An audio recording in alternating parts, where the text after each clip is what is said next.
Buona giornata e ben ritrovati con l'edizione straordinaria dei nostri telegiornali. In primo piano le ore frenetiche in attesa di conoscere quelli che saranno i dettagli del nuovo DPCM del governo che blinderà le feste di Natale, nonostante insomma i molti appelli che ci sono stati nelle ultime ore a fare chiarezza, insomma a dare certezza ai cittadini e alle categorie economiche. Le misure previste per ieri sono slittate ad oggi, anche la giornata di oggi insomma sembra essere ancora lunga.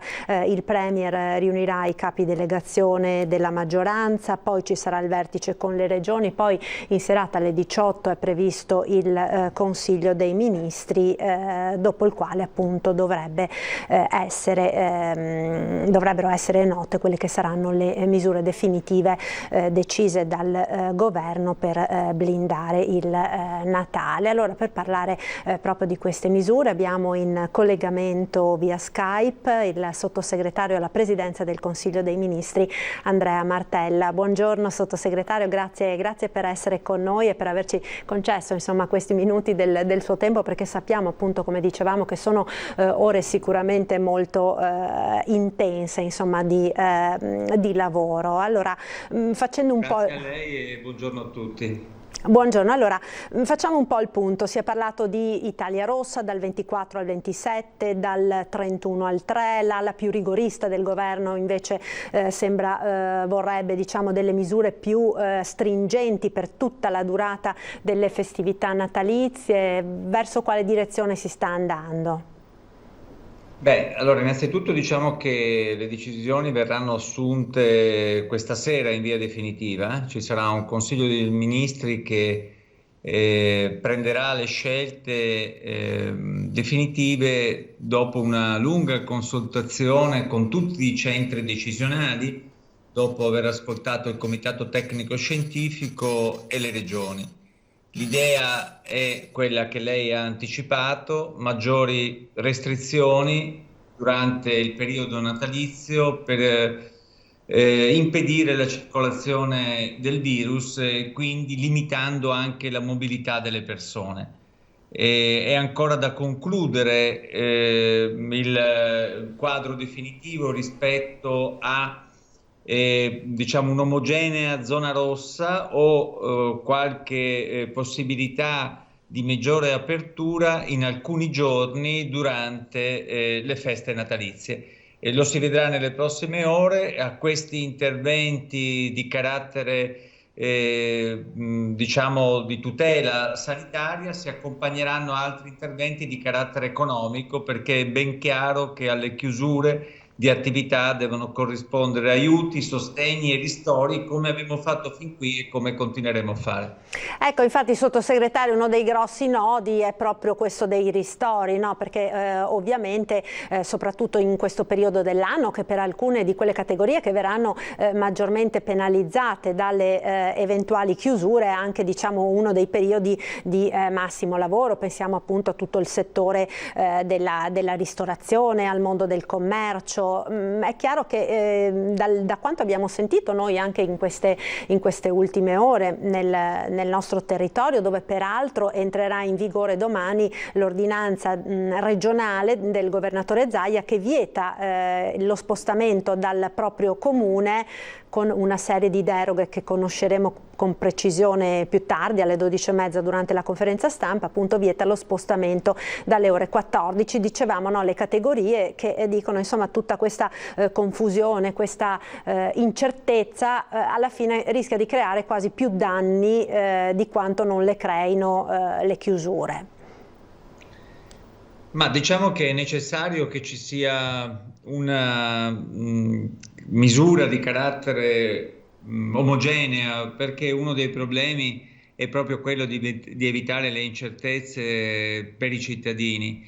Basti pensare, guardi, lei ha citato l'ordinanza di Zaia, basti pensare che Zaia ha preparato questa ordinanza che dovrebbe essere firmata anche dal Ministero della Salute, che probabilmente verrà superata dalle norme che prenderà lo Stato, E poi abbiamo il governatore Fontana della regione di Lombardia che dice che nella sua regione non c'è bisogno di un'ulteriore ordinanza, e il governatore della Liguria Toti che dice invece che è tutto a posto e contesta tutto. Ecco, bisognerebbe per prima cosa fare in modo che ci fosse un quadro omogeneo per evitare incertezze. Questa è la ragione per cui talvolta le misure non sono semplici da prendere, perché ci sono posizioni talvolta diverse anche da parte dei presidenti delle varie regioni. Per quanto riguarda l'ordinanza di Zaia, mi faccia dire che è un'ordinanza un po' tardiva, nel senso che abbiamo visto da giorni come il quadro del Veneto sia un quadro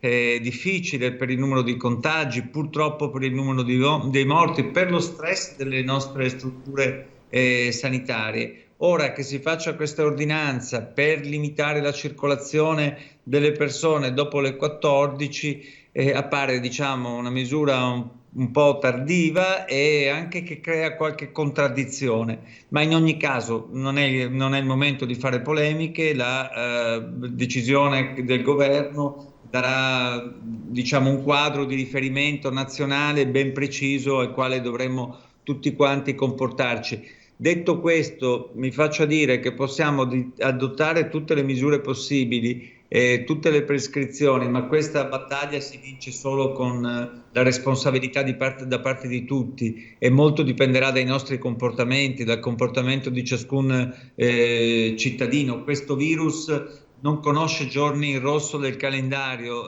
non si ferma, e quindi servono davvero i sacrifici di tutti per evitare una terza ondata.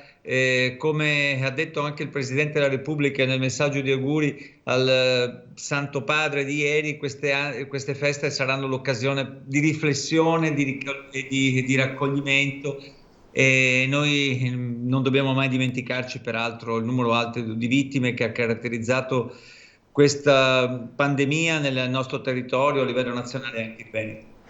Sicuramente questo. Sentivo a tal proposito, lei citava, no, l'aspetto anche religioso, forse più autentico di quelle che dovrebbe essere il Natale. Proprio questa mattina sentivo l'arcivescovo di Bologna che diceva, quasi sorridendo, insomma, si parla tanto di feste e di festeggiamenti, ma ci si dimentica del festeggiato, quindi forse, diciamo, questa situazione potrebbe anche aiutarci a riscoprire determinati valori che sono quelli reali, insomma, della festa del Natale.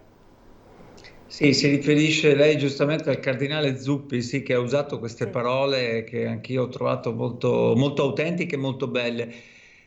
Allora, ci dobbiamo dire che è un Natale difficile. Ciascuno di noi avrebbe voluto viverlo in maniera diversa, al completo, con le nostre famiglie e con i nostri affetti. Dobbiamo essere consapevoli che facciamo questi sacrifici se vogliamo che il nostro paese possa ripartire, che la campagna del vaccino si possa fare in una situazione in cui non c'è una terza ondata ed un'impennata della curva epidemiologica. Naturalmente, se accanto a questo sacrificio che tutti quanti noi ci apprestiamo a fare, vogliamo anche riflettere sul fatto che questa è un'occasione di raccoglimento e che le limitazioni possono rendere più autentico questo momento, anche cogliendo lo spirito delle cose che ha detto il cardinale Zuppi, a cui lei faceva riferimento. Penso che possa essere giusto, penso che possa essere un modo vero di approcciarci a questa festa così importante per gli italiani, ma dobbiamo ricordarci sempre che poi deve vincere la solidarietà, deve vincere la fratellanza, deve vincere la possibilità di considerarci tutti sulla stessa barca per combattere questa pandemia. E allora qual è la cosa più importante? La cosa più importante è non mettere con i propri comportamenti a repentaglio la salute degli altri. Certo, sicuramente la salute anche delle persone che maggiormente ci stanno a cuore, perché insomma il Natale si vorrebbe stare in famiglia, si vorrebbe stare con i propri cari che appunto non sono conviventi, e quindi ovviamente questo innesca tutto quel meccanismo insomma di cui abbiamo parlato. Tornando proprio a questo, tra le tante questioni aperte insomma in queste ore c'è quella della deroga per un massimo di 2 congiunti non conviventi, oppure andare a trovare parenti di primo o di secondo grado anche al di fuori dei confini comunali o regionali. Anche qui, no, si stanno scontrando un po' le due anime, quella più rigorista, quella più aperturista del governo. Lei, diciamo, personalmente come vede questa situazione? Ma io penso che si debba trovare un punto di equilibrio tra queste istanze diverse. Mi iscrivo, diciamo così, in quella parte più rigorista, ma non è che gli altri lo siano di meno. Più rigorista nel senso che delle cose che dicevamo prima, ci vuole un sacrificio adesso, limitando la nostra mobilità e limitando anche la nostra sfera affettiva nella possibilità di incontrarli durante le feste natalizie. Credo che entro stasera verrà raggiunto un punto di equilibrio anche rispetto a questo. Forse qualche deroga potrà essere introdotta per i comuni più piccoli, però dobbiamo ricordarci che possono essere introdotte delle deroghe che portino le persone ad incontrarsi in numero elevato durante le feste natalizie, perché è proprio così che avvengono i contagi. Poi ci ritroveremo a gennaio in una situazione che non avremmo voluto avere, e in fondo quello che stiamo vivendo adesso in Veneto, i dati che ci stanno così preoccupando dovrebbero convincere tutti i cittadini che è meglio fare questo sforzo in questo momento. Ecco, infatti lei accennava al Veneto, al nostro Veneto, no? Si parlava di terza ondata, ma in realtà insomma in Veneto i dati di questi ultimi giorni testimoniano che non solo non è ancora finita la seconda ondata, ma forse insomma siamo proprio nel pieno del picco massimo di questa ondata, di questa seconda ondata, sia per quanto riguarda i contagi sia per quanto riguarda purtroppo i decessi.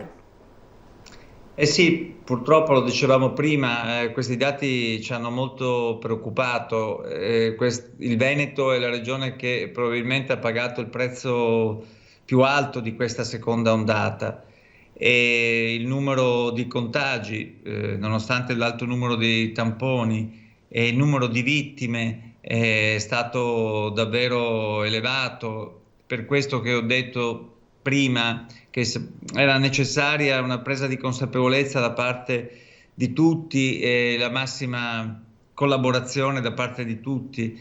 E lo stress delle nostre strutture sanitarie ci indica che abbiamo raggiunto un punto oltre il quale non si può andare, che non va superato. Perché non si superi, dobbiamo fare in modo che la curva dei contagi si pieghi anche in Veneto. Io ho speranze che questo avvenga, lo dico con forza. Dobbiamo fare tutti un grande lavoro perché si esca da questo tunnel. Però, come ha detto lei, non è ancora vinta questa battaglia, e se abbassiamo la guardia con comportamenti poco responsabili o con regole contraddittorie o con un confronto che vuole mettere magari prima la tutela dell'economia rispetto a quella della salute, non facciamo un servizio positivo alla nostra regione. Dobbiamo considerare che la tutela della salute è la condizione fondamentale perché possa ripartire anche la nostra economia, e naturalmente però dobbiamo essere consapevoli che la nostra economia, che è penalizzata in questo periodo, deve essere aiutata. Mi auguro con i ristori. Il governo ha fatto 4 decreti ristori, ne farà un quinto nel mese di gennaio. Mi auguro che anche la Regione Veneto in questo senso dia una mano con una legge, delle misure di carattere regionale che aiutino assieme alle misure del governo le strutture, le attività di bar, le attività di ristorazione che in questo periodo hanno dovuto chiudere o hanno degli orari limitati. Poi l'ultima cosa che vorrei dire, se ho ancora tempo, è quella che ci dà anche un po' più di speranza per il futuro ed è relativa al vaccino. Il 27 dicembre sarà la data in cui verrà somministrato il vaccino dopo il via naturalmente europeo, e sarà una data importante. Il governo ha predisposto un piano articolato e questo piano sarà una sfida decisiva. L'obiettivo è vaccinare quante più persone possibili, informandole con una campagna capillare, rendendo tutti consapevoli che la battaglia contro questo virus passa dal vaccino. E quindi anche da questo punto di vista credo che noi rappresentanti delle istituzioni dobbiamo dare un messaggio chiaro. Io l'ho detto, mi vaccinerò, dobbiamo spiegare ai cittadini che è giusto vaccinarsi, non dobbiamo avere incertezze dicendo ognuno farà quello che vuole, perché noi sconfiggeremo questa pandemia solo con una vaccinazione che riguarderà la maggioranza dei cittadini veneti e italiani e che ci consentirà, mi auguro, di guardare davvero al futuro con più serenità e con più fiducia. Speriamo, perché ne abbiamo bisogno davvero tutti. Sottosegretario, la ringrazio per essere stato con noi, buon lavoro naturalmente per queste giornate ancora intense, buon Natale se non ci risentiremo prima. Grazie ad Andrea Martella, Sottosegretario alla Presidenza del Consiglio. Grazie a lei e a tutti. Grazie. Grazie, un saluto. Grazie. Allora, noi ora ci fermiamo per qualche istante di pubblicità, linea alla regia, a tra poco, restate con noi.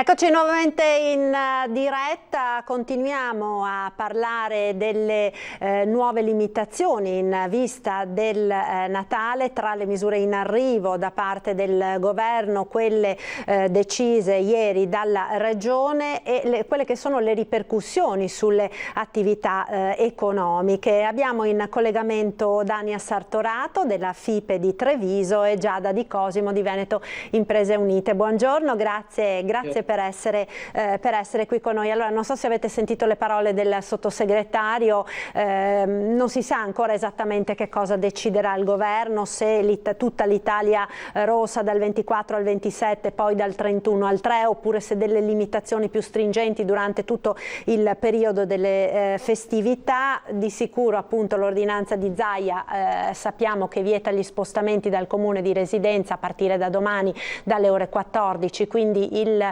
pomeriggio. Dal vostro punto di vista delle imprese, che cosa provocherà questo sulle aziende? Sartorato. Sì, sicuramente viene letta questa ordinanza come l'intenzione di dare gli assembramenti che si sono venuti nel fine settimana scorso, che andrebbero bene in un periodo come questo, ma non vanno bene purtroppo quest'anno. E quindi si intende che le persone che vivono fuori comune e si rivolgono nei centri storici dei centri principali lo facciano possibilmente. Chi invece vive già in città faccia lo shopping nel pomeriggio. Viene un po' interpretata così. Sicuramente purtroppo è l'ennesima ordinanza e riconferma una situazione comunque di incertezza, perché di fatto aspettiamo un DPCM o comunque delle indicazioni dal nazionale tali per cui dovrebbe poter rivedere ancora la situazione in evoluzione. Questo purtroppo crea tensione e nervosismo, perché chi ha da organizzare un banchetto non sa se fare gli ordini, se non farli. Sì, tecnicamente per noi questa ordinanza non cambia niente, nel senso che come attività di organizzazione della ristorazione per noi non cambia praticamente niente rispetto a ieri. Cambia che la clientela avrà delle limitazioni, fasce orarie, eccetera. Questo per la clientela. Però comunque l'organizzazione risulta disordinata, risulta confusa e si avverte appunto un po' di tensione, ecco, perché sicuramente ricordiamo tutti in primavera c'erano gli striscioni, gli arcobaleni, i concertini nelle terrazze, andrà tutto bene. Tutto questo adesso è superato, non c'è questo spirito di dire ne usciamo, ecco, c'è più tensione, c'è più nervosismo, questo sicuramente. Ecco, sicuramente diciamo è cambiato quello che è il clima anche nella popolazione, anche se purtroppo insomma gli effetti di questa seconda ondata, l'abbiamo sentito insomma in questi giorni sul sistema sanitario, sono ancora davvero molto pesanti. Giada Di Cosimo, dal vostro punto di vista, no? Ricordiamo Veneto Imprese Unite, referente per il commercio, che cosa comporterà tutto questo appunto in vista di queste ulteriori limitazioni nelle festività natalizie? Per il commercio cambia, oggettivamente cambia, nel senso che noi siamo abituati a lavorare anche col fuori comune e obbligare la gente, dico obbligare a entrare in centro, quantomeno nel centro storico di Treviso o nel comune di Treviso entro le 14, rischia l'assembramento la mattina e il pomeriggio nulla. Noi non siamo molto d'accordo, ovvero forse, come dice la collega, per i ristoratori, per gli approvvigionamenti, non cambia molto, però cambia il fatto che la clientela non ci sia. Sotto Natale è il momento top per qualsiasi tipo di attività, non solo per il commercio, per qualsiasi tipo di attività è il top, è quasi il 30, se non 40% di indotto annuale, quindi diventa un problema. Era messo forse la soluzione del sindaco Conte con i varchi e con i controlli per non rischiare l'assembramento. Noi non dimentichiamo mai che l'emergenza sanitaria c'è ed è presente e ne siamo consapevoli. Lo ricordo sempre che come Treviso Imprese Unite all'inizio siamo stati i primi a chiudere ancora prima del DPCM, però in questo momento c'è stanchezza da parte del commerciante, e commerciante inteso anche il barista e il ristoratore in questo momento. Siamo stanchi perché, come diceva appunto la collega, c'è una perenne incertezza. Noi non sappiamo mai cosa succederà il giorno dopo.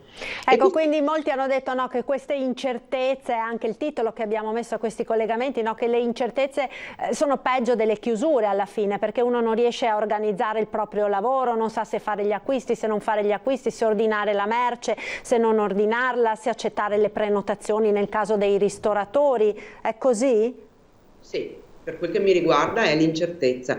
Il mio campo ormai la stagione l'ha persa, perché noi facciamo approvvigionamenti da stagione a stagione. Sia chiaro, perché con l'abbigliamento hai il magazzino. Parlo per i colleghi ristoratori, non sapere ancora se devono, penso che non possa, che la collega sia d'accordo, non sapere che tipo di approvvigionamenti fare il venerdì per il sabato è allucinante secondo me. E l'incertezza non è solo nostra. Purtroppo è anche dei clienti che ormai, a suon di ordinanze regionali, di PCM, che continuano a susseguirsi, non capiscono più nulla. Non sanno se possono venire, non sanno se non possono venire, non sanno se possono sedersi, perché l'ordinanza dice che dalle 11 alle 15 ci si deve sedere, però se non c'è spazio per sedersi, mantenendo il metro di distanza, si può consumare al banco. Cioè sono tante piccole indicazioni che mandano in confusione anche l'utente finale, e questo non lo vede nessuno. Sartorato, allora queste incertezze, questa confusione è peggio della chiusura alla fine? Allora, la chiusura evidentemente dovrebbe essere ristorata in qualche modo, e quindi ci sono anche parecchi imprenditori, ristoratori che sarebbero anche contenti, perché almeno hanno la certezza di dire ok, qualche cosa arriva, chiudendo non ho i costi, se non proprio insomma quelli fissi dell'affitto eccetera, che comunque in buona parte sono stati rivisti, e quindi ci sono anche persone che comunque sono scontente. Sì, perché non c'è... Certo, allora io vi devo interrompere perché sta per iniziare la conferenza stampa del Presidente Zaia, che spiegherà proprio nel dettaglio questa nuova ordinanza che entrerà in vigore da domani. Grazie quindi ad Ania Sartorato e a Giada Di Cosimo. Un saluto, grazie. Adesso più o meno ogni giorno cerco di portare un professionista anti-leggende metropolitane, no? Penso sia utile anche per voi. Dottoressa Simeonato oggi vi darà la sorpresa dei bei numeri degli assunti e vedrete che numeri importanti sono di medici che abbiamo assunto, non sono 10, 20, 30, vedrete quanti sono, di quanti bandi abbiamo fatto, di quanti ad esempio abbiamo intercettato e che quando hanno saputo che c'era il Covid dicevano di no, perché è vero che c'è un contingente di personale che non vuole lavorare con il Covid. Liberi di farlo, però siccome la leggenda ormai la dà, e qua combattiamo tutti i giorni contro le stupidate che si sentono dire, no, che le terapie intensive non esistono, che i malati non vengono caricati perché vengono portati direttamente ai pronto soccorsi, non entrano, che poi ci sono delle persone che vengono portate a morire in particolari luoghi degli ospedali, tutte queste robe che ci sono degli ospedali tipo Montebelluna pieno di bar. Per fortuna ieri c'è stata l'ispezione. Vi dirò anche che c'era la possibilità di far entrare nel collegio ispettivo un membro dell'ULSS, io ho detto di no, nel senso che è giusto che la commissione mandata dal ministro sia autorevolmente indipendente e l'esito, insomma, che ci hanno già annunciato è stato assolutamente di linearità, però attendiamo anche la relazione. Io spero che non arrivi al 30° giorno come da legge, ma che arrivi nel giro di 2 o 3 giorni, in modo tale che i cittadini vedranno se aveva ragione il direttore generale Benazzi e gli operatori o chi ha fatto le denunce.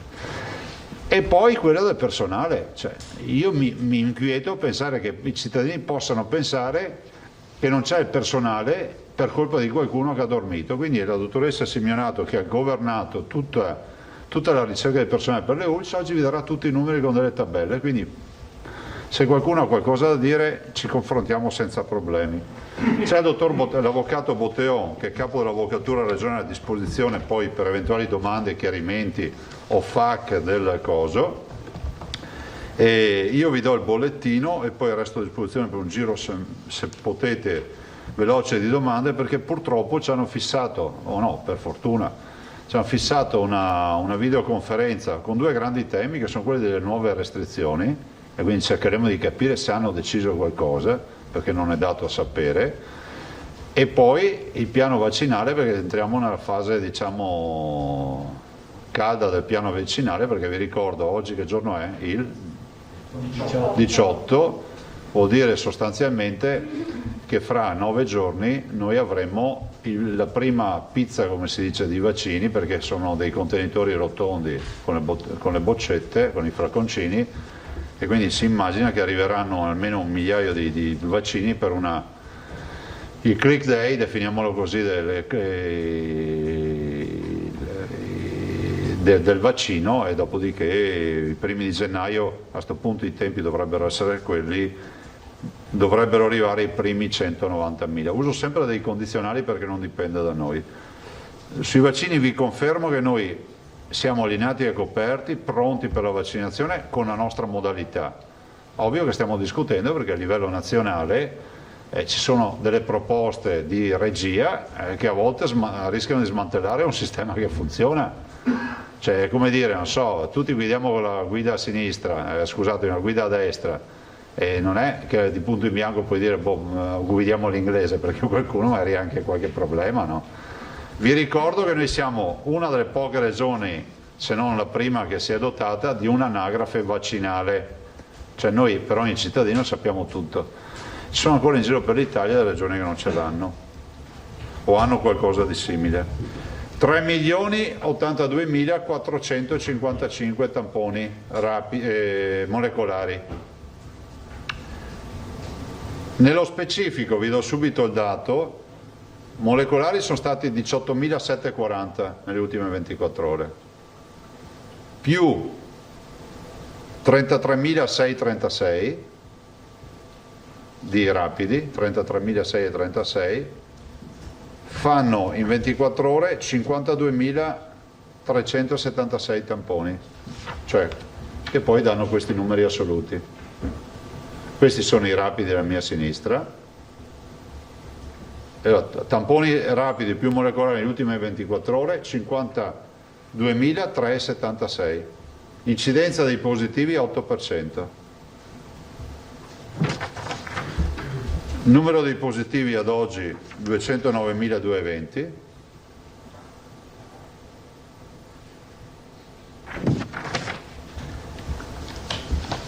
Positivi nelle ultime 24 ore, come vi ho detto, 4.211, che sono l'8%.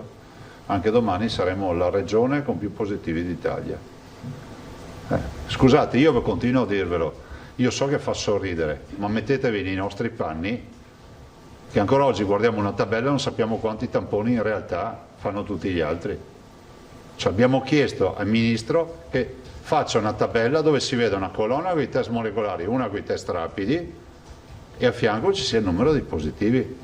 Cioè, mi pare che non vi vuol tanto, no? Noi vi confermiamo che la stiamo mandando tutti i giorni, i dati che voi avete in anteprima, noi li mandiamo tutti i giorni al Ministero. Il problema è che la pubblicazione della tabella non la fa il Ministero, ma la fa la Protezione Civile. La Protezione Civile pubblica solo i molecolari, quindi prego. Perdoni l'interiezione, ma se il Veneto fornisse il dato scisso dei positivi tra molecolari e rapidi, sì, non sarebbe possibile una comparazione con le regioni che fanno solo molecolari? Ma non sappiamo i valori, non sappiamo, ad esempio noi non sappiamo se nella tabella della Protezione Civile che vediamo della regione X ci siano, pur avendo numeri bassi, magari ci sia dentro una quota di rapidi, non lo sappiamo.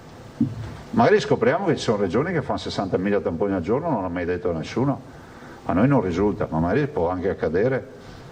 Cioè la regione Y ci ha scritto che sono 20.000 tamponi, ne avrà fatti altri 100.000 di rapidi, non lo sappiamo, come facciamo a confrontare i dati?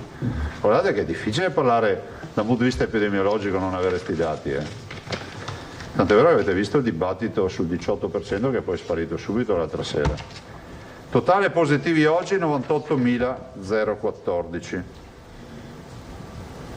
Dentro questo totale di positivi non ci sono solo i ricoverati, ci sono anche i domiciliari, che sono migliaia di persone che sono a casa, pauci sintomatici o con sintomi che non prevedono ricovero.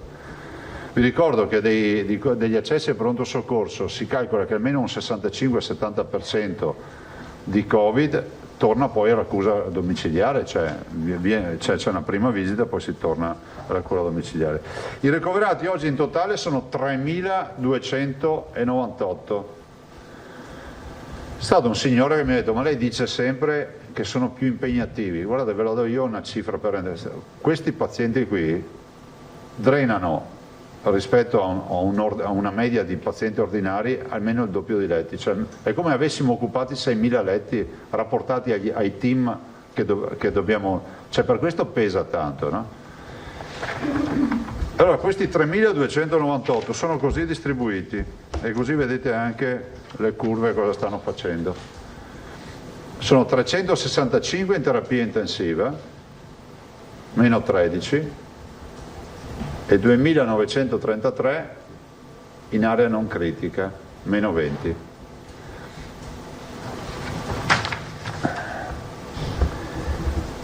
Totale dei morti 5.268 più 107.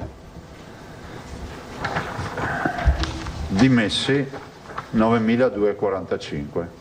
Abbiamo dimesso 158 persone, se vi interessa, nelle ultime 24 ore. Non sono poche, 158. 3 considerazioni sul bollettino. Vi ho fatto una lunga riunione anche stamattina. Il dato che ne viene fuori è che c'è un timido segnale regionale, però abbiamo ancora delle evidenze di problematicità. Penso ad esempio a Verona, che è tiratissima. Verona è tiratissima per i ricoveri in area non critica, ma in particolar modo per le terapie intensive. Ci sono ancora posti, però se non puntiamo al distanziamento sociale, dico per tutte le fasce d'età, e non ci diamo delle regole per questo periodo, allora se la vediamo in maniera prospettica sappiamo che la curva non può restare alta tutta la vita, prima o poi scenderà e prima o poi andrà anche a zero, ma cioè, è quel prima o poi che ci preoccupa, perché se è un poi che va tanto in là, capite che noi abbiamo una pressione che non è che possiamo sopportare, cioè la possiamo sopportare anche all'infinito, ma vuol dire che molti cittadini non Covid avranno cure dilatate nel tempo in maniera paurosa. Fra l'altro i letti occupati di terapia intensiva in totale oggi, se non ricordo male, sono 587 in Veneto. In questo momento abbiamo 587 terapie intensive. Cioè, considerate che in periodo di pace senza Covid noi mediamente abbiamo 200-250 letti di terapia intensiva. In questo momento ne abbiamo 587. Quindi capite l'impegno, no? Peraltro ho fatto fare un lavoro al dottor Rosi, assieme all'ingegner Fattori, che vi presenteremo. Ho detto, guarda, siccome vogliamo essere trasparenti al massimo, ipotizzate lo scenario con le 1000 terapie intensive, dando nello scenario la foto, l'istantanea di quel giorno, quindi capendo che le parti andranno contratti e tutto, cioè diamo uno spaccato regionale. Così, come si può dire, a parte il fatto che penso che i nostri tecnici, e anche oggi lo dimostreremo, hanno dimostrato ai veneti che sono dei professionisti e ben venga a questo punto stampa, non è che si fa un tanto al chilo nel fare le operazioni, cioè vedete che sono millimetriche, avete visto Rosi e vi ha detto abbiamo le planimetrie dove vanno le terapie intensive. Vi dicevo, quindi non possiamo dire che dobbiamo tirare un sospiro di sollievo. I numeri, per carità, in una fase super acuta non hai questi numeri, no? Però è pur vero che se adesso abbassiamo la guardia, la curva, guardate, sembra la lama di una sega, va su giù, su giù, su giù, su giù, e quindi bisogna limarla, piallarla e che scenda velocemente. L'ampiezza della curva, se vedete i due grafici, marzo è una curva molto stretta, no? Va su e torna giù subito. Quella di oggi è una curva che è lentissima a piegare, è molto ampia perché di mezzo non abbiamo avuto 2 mesi e mezzo di lockdown, cioè di restrizioni. Per questo motivo noi ieri abbiamo adottato quell'ordinanza e cercheremo di capire cosa accadrà nelle prossime ore. Ho sentito che anche qualche altro collega forse adotteranno altre misure, dopodiché ve lo dico già, non ho contezza di misure nazionali, per cui adesso torno su e mi collego e sentiremo cosa dicono. Prego. Tosato tradizionalmente, Marchiori Pederiba, Sky TG24, ricordami il tuo nome. Isernia. Isernia, grazie. Come stai? Benvenuto. Buongiorno Presidente. Buongiorno. Buongiorno. Intanto la domanda è scontata, nel senso che se lei ci ha detto che non ha contezza di decisioni del governo, oggi mi pare di capire che il Consiglio dei Ministri sia convocato alle 18. Ma è possibile che non vi abbiano dato un minimo di timing sui tempi delle decisioni? Nulla? No, nel senso che noi abbiamo un incontro oggi, immagino sia propedeutico alla riunione che hanno stasera, ma è altrettanto vero che anche ieri erano incontri propedeutici, anche l'altro ieri. Non critico nulla, dico semplicemente che al momento io non sono in grado di dirvi quali saranno le misure che il governo adotterà. Non ve lo so dire. Considerate che il governo le sta adottando non perché ci siano regioni che premono, le sta adottando perché c'è il Comitato Tecnico Scientifico Nazionale che comunque ha emesso una sua espressione rispetto alla condizione epidemiologica nazionale. C'è 20.000 positivi al giorno in Italia. C'è una lettura un po' luciferina della sua ordinanza. Io ne prendo le distanze, gliela riferisco così in toni amicali. Qualcuno dice che lei, prevedendo le misure nazionali che probabilmente inaspriranno e assorbiranno i contenuti dell'ordinanza regionale, abbia voluto giocare in anticipo, sapendo che comunque poi la responsabilità del lockdown ricadrà sul governo. Allora la domanda è, lei avrebbe agito in ogni caso in questo senso, cioè avrebbe attuato delle restrizioni in ogni caso? Ma guarda, ti dico che potevi anche già darti la risposta, perché è da lunedì che dico queste robe. Dico, guardate, lunedì ho esordito, ho detto, lunedì abbiamo avuto, e siete tutti testimoni, tutti i quotidiani che hanno aperto con le foto degli assembramenti, ve lo ricordate? Io avevo già dato incarico, vi ricordo, sempre per queste letture luciferiane, guarda che ci impegno una mano e ci metto sopra anche l'altra, che è uno che non ha nessuna responsabilità che parla così, e se avesse qualche responsabilità non si preoccuperebbe di ste robe, e dico nella sanità. E già sabato io avevo convocato, tanto per dire che la premeditazione, l'assemblea dei sindaci della città capoluogo. Infatti lunedì pomeriggio noi alle 2:30 eravamo già in convocazione. Avevo dato peraltro al sindaco Conte, che mi è giusto testimone, la disponibilità addirittura di fare domenica la riunione, viste le notizie già dei primi assembramenti del sabato. Lunedì sono venuto qui, come al solito vi ho detto: ragazzi, bisogna prendere in mano la situazione, bisogna che comunque facciamo qualcosa.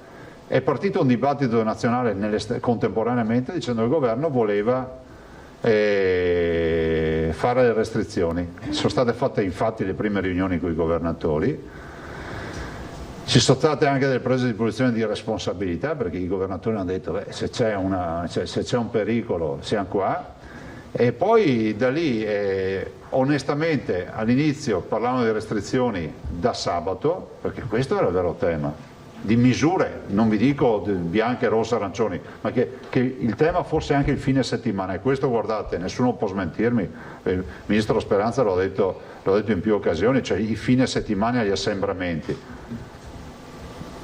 E quindi abbiamo sempre detto: evitiamo di prendere misure che poi vanno in sovrapposizione, anche vi ho detto in questi giorni, no? Perché il fine settimana è mio, ma è anche nazionale. Quando siamo arrivati a ieri l'altro sera, e mi è stato detto ufficialmente che ancora non si chiudeva, che poi notizia ufficiale c'è un dibattito all'interno della maggioranza tra aperturisti e rigoristi e quant'altro, io ho detto: arrivato ieri mattina cosa faccio? Cioè rischio di restare col fine settimana che devo prendere in nottetempo una misura che poi diventa una misura sgangherata. E allora ieri mattina abbiamo deciso, ovviamente alla luce anche delle considerazioni della dottoressa Russo, di prendere questa misura. Quindi lettura sbagliata, non è luciferina ma è rincoglionesca come lettura. Sì, cioè, mi sembra trasparente il percorso, Tanto è vero che dissi anche una roba per onestà intellettuale, forse l'ho detta alla Angela Pederiva. Io ho detto: guarda, a questo punto c'è stato un punto durante la settimana, ho detto che se loro prendono iniziative forti valutiamo anche il fine settimana che possa essere liberato per poter dar modo ai cittadini di muoversi per la spesa o altro, però poi non si è più visto niente, no? Insomma, la gente domani deve in ogni caso attendersi che le sue misure siano in vigore. L'ordinanza è in vigore, cioè non c'è. Guardate, poi penso, guarda, nessuno si diverte, perché penso che le persone che si lamentano, e abbiamo tutti ragioni di lamentarci, no? Anch'io avrò le mie limitazioni rispetto anche, guardate, io sono da mesi che rimando anche un'attività familiare personale che potrei già aver concretizzato, proprio perché c'è una marea di restrizioni e non sono di svago questa attività. E dico semplicemente che l'ordinanza è in vigore, tutti hanno ragione di lamentarsi. C'è anche chi mi ha chiamato dicendo che poi, devo anche dire la verità, ecco, lì forse lì non ho avuto la mia pazienza proverbiale, perché un cittadino non può chiamare dicendo: io capisco i vostri problemi. Cioè, non è che il problema del Covid è il nostro problema, è un problema della comunità. Qui non c'è nessuno che si diverte. Io non mi diverto a fare le ordinanze che producono migliaia di persone che insultano o altro, però gli amministratori servono per questo, per decidere. Non ho nessuna fama di essere un supereroe, di essere un dittatore, ma da avere la mia coscienza a posto, che è quella di pensare che non ci siano cittadini esposti al rischio, per quanto possibile. Guardate che qui stiamo parlando di un confronto con la natura, perché l'uomo ha questo grande limite, che pensa a volte di vincere la natura, ma la natura vince sempre. Filippo ancora? Oppure? No, grazie, è finito. Marchiori, Pederiva. Sì, buongiorno Presidente. 2 domande tecniche le rivolgo poi all'Avvocato Bottione. Sì, grazie, se non vi spiace, lui è l'uomo anche delle FAQ, quindi vi dà tutte le risposte. Solo 2 curiosità. Allora, se nel DPCM ci saranno delle disposizioni, definiamole più morbide, per quanto riguarda i famosi 3 giorni, 25, 26 e 1, lei pensa che potrebbe in qualche modo per quelle giornate apportare una modifica all'ordinanza o rimane in vigore a prescindere da qualsiasi cosa? Guarda, da qualsiasi decisione del governo? Dico. Intanto non sappiamo quale saranno i DPCM, non ho la più pallida idea. No, infatti ho detto sì. E noi restiamo con la nostra ordinanza, a meno che non ci siano dei dati epidemiologici che ci dicono vabbè, si può allentare. Però vorrei anche dire che a me sembra assolutamente nella difficoltà, nella problematicità e in tutto, cioè comunque abbiamo trovato una soluzione di equilibrio che come al solito nasce qui in Veneto. Voglio ricordare a tutti quelli che dicono che intanto che abbiamo fatto 2 mesi di zona gialla a differenza di tutte le regioni italiane, e probabilmente anche oggi siamo gialli, non so se l'hanno già annunciato, non lo so. In serata. 2, voglio anche ricordare che questa restrizione permette comunque di tenere aperte le attività. Poi c'è tutta una mi ha chiamato Porto Buffolè e dice che loro sono un comune piccolo e non lavoreranno più, cioè, lo capisco, per carità non lo capisco, però noi comunque una misura la dobbiamo adottare. Io faccio preghiere ai cittadini di osservare la regola, è inutile che giochiamo a guardie e ladri, se osserviamo tutti la regola delle 2 del pomeriggio, al ristorante ci si può andare, c'è scritto in ordinanza, fino alle 14 e poi c'è lo sfollamento, nel senso che uno finisce di pranzare e torna a casa.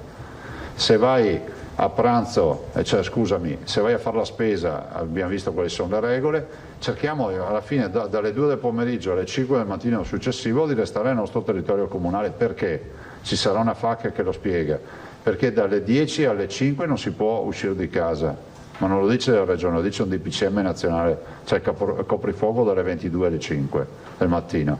Quindi noi dobbiamo stare nel nostro territorio comunale dalle 2, giusto? Sì. Alle 10 di sera non usciamo più di casa e riusciamo alle 5 del mattino, e quindi dalle 5 del mattino alle 2 del pomeriggio possiamo andare in giro per la regione senza nessun problema. Poi ci sono tutte le deroghe per il lavoro, per andare a prendere i bambini dalla babysitter o dai nonni se li ha lasciati dal nonno, per andare a curare la persona. Però sapete qual è l'obiettivo che vogliamo raggiungere? Non venitemi a dire, se domenica mattina è piena la città, è perché non vogliamo metterci d'impegno, perché basterebbe che i cittadini della città si prendano, come si può dire, la disponibilità di andare a fare la spesa dalle 2 del pomeriggio. Quindi l'appello io lo faccio a tutti per non creare assembramenti, in particolar modo a chi abita in quel comune, che poi troverà il comune molto più agevole dalle 2 del pomeriggio in poi. Ok, per quanto riguarda invece quello che ha detto prima sui tamponi, sì, i numeri presentati dalla nostra regione. Allora, dal momento che ormai è da un bel po' che lei evidenzia questa questione, è possibile che non sia ancora stato dato un allineamento, o comunque non sia stato dato anche alla Regione Veneto una risposta da parte del governo sul perché le altre regioni presentino solamente i molecolari? Allora, io manderò un sollecito, ve lo dico, manderò un altro sollecito alla volta massimo di lunedì, adesso siamo impegnati su altri fronti, perché per noi è fondamentale, ma è anche un fatto, posso dire, di giustezza nei confronti di tutto il mio team che lavora per i tamponi. Cioè, voi avete idea di cosa significa fare 60.000 tamponi al giorno? Avete un'idea di quante migliaia di telefonate i nostri call center fanno a tutti quelli che sono stati tamponati, e anche dove non arriviamo, perché siamo quelli che in Italia fanno più contact tracing, arriviamo all'85%, e sono regioni che sono sotto il 40%. Cioè, tutto questo sforzo non può essere venduto come non virtuosità.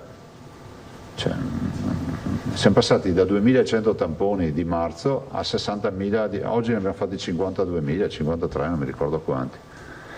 Questo è il nostro dato.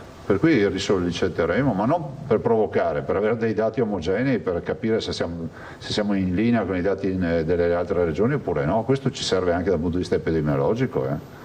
No, perché non ottenere risposta sembra un po' che il pensiero sia quello che il Veneto faccia quello che gli pare, noi andiamo avanti con gli altri conteggi. Sarebbe interessante sapere se tutte le regioni fanno tamponi a conto a 3, sì. Va bene, grazie. Pederiva Isernia. Grazie, buongiorno Presidente. Buongiorno. 2 domande veloci. Prego. La prima, la sua ordinanza ieri ha incassato il plauso del Ministro Boccia. Oltre a questo apprezzamento c'è stata anche poi l'intesa con Speranza, non la leggo nel testo dell'ordinanza. No, brava, non c'è. Il Ministro mi ha detto puoi dire tranquillamente che ci è sentito il Ministro, io non ho neanche scritto sentito il Ministro della Salute, però mi ha detto siete autorizzati a scriverlo, a dirlo, perché ha detto evito di fare tutte queste intese sulle ordinanze locali. Ma a noi non cambia niente, sinceramente. Sì, Tanto la responsabilità... una domanda politica, nel senso c'è stata una condivisione. Sì, la responsabilità è mia comunque, giuridicamente. No, il Ministro mi ha autorizzato a dire di che hai sentito il Ministro. Peraltro avevamo anche iniziato a scrivere la frase in ordinanza, poi ho detto ma lascia stare, siccome poi il dato giuridico del sentito è ininfluente dal punto di vista giuridico, allora ho detto evitiamo di scrivere robe che dopo non servono a niente dal punto di vista giuridico. Lo chiedevo perché, e arrivo alla seconda domanda, Prego. invece il PD in Consiglio regionale con il capogruppo Possamai, nell'intervista che ha dato il mio giornale, dice che Boccia va corretto, nel senso che secondo lui non aveva letto il testo, il che è anche probabile vista la tempistica, ma al di là di questo, secondo il PD Veneto invece l'ordinanza è comunque tardiva e caotica. La domanda è, al di là di questa critica, che peraltro è condivisa anche da altri, da leggere i commenti, ritiene davvero che sia un testo di difficile applicazione, vista la molteplicità di deroghe ammesse e il nodo dei controlli, e in questo senso si appella solo al buon senso, al senso civico dei cittadini, o pensa magari di risentire i sindaci e magari i prefetti per capire come disciplinare poi la sorveglianza sui comportamenti? Ma guardate, la perfezione non è di questa vita, è di un altro mondo la perfezione. Non abbiamo nessuna presunzione di fare robe perfette. C'è gente anche che non riesce a allacciarsi le scarpe nell'imperfezione, però comunque cammina.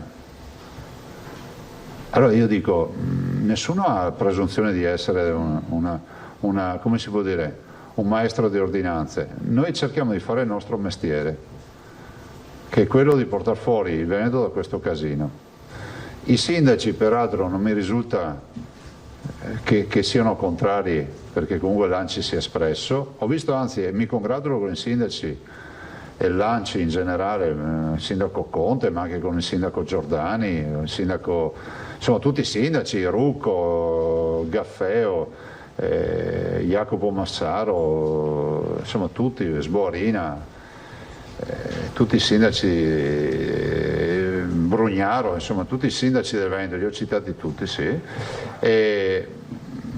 Ho visto che peraltro ad adiuvandum, proprio per far funzionare l'ordinanza, alcuni stanno creando varchi, altri delle chiusure, Padova ho visto che sta facendo un'ottima operazione rispetto ma perché? Perché abbiamo coscienza del fatto che se l'ospedale è pieno, poi veramente si rischia di non curare più chi ha veramente bisogno dell'emergenza.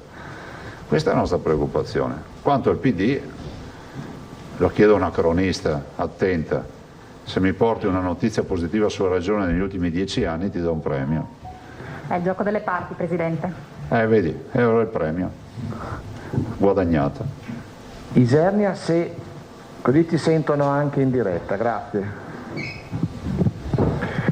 Ancora buongiorno Presidente. Buongiorno. 2 cose velocissime. La prima, ritiene che le sanzioni siano abbastanza severe per scoraggiare comportamenti poco consoni in questa fase? Io ritengo che il buonsenso sia la base di questa partita. Se pensiamo di regolarla con le sanzioni, con i DPCM, con le ordinanze, noi falliamo, anche perché la strada è tanto lunga per arrivare ad aprile e arrivare alle vaccinazioni.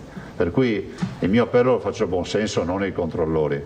Lo faccio a buonsenso e vedo che molti cittadini si stanno già organizzando sapendo che dalle 14 resteranno nel loro territorio comunale, salvo le deroghe che sono previste. Impossibile controllare 5 milioni di veneti quel gioco del guardia e ladri, me lo trovo anche assurdo, inutile, no?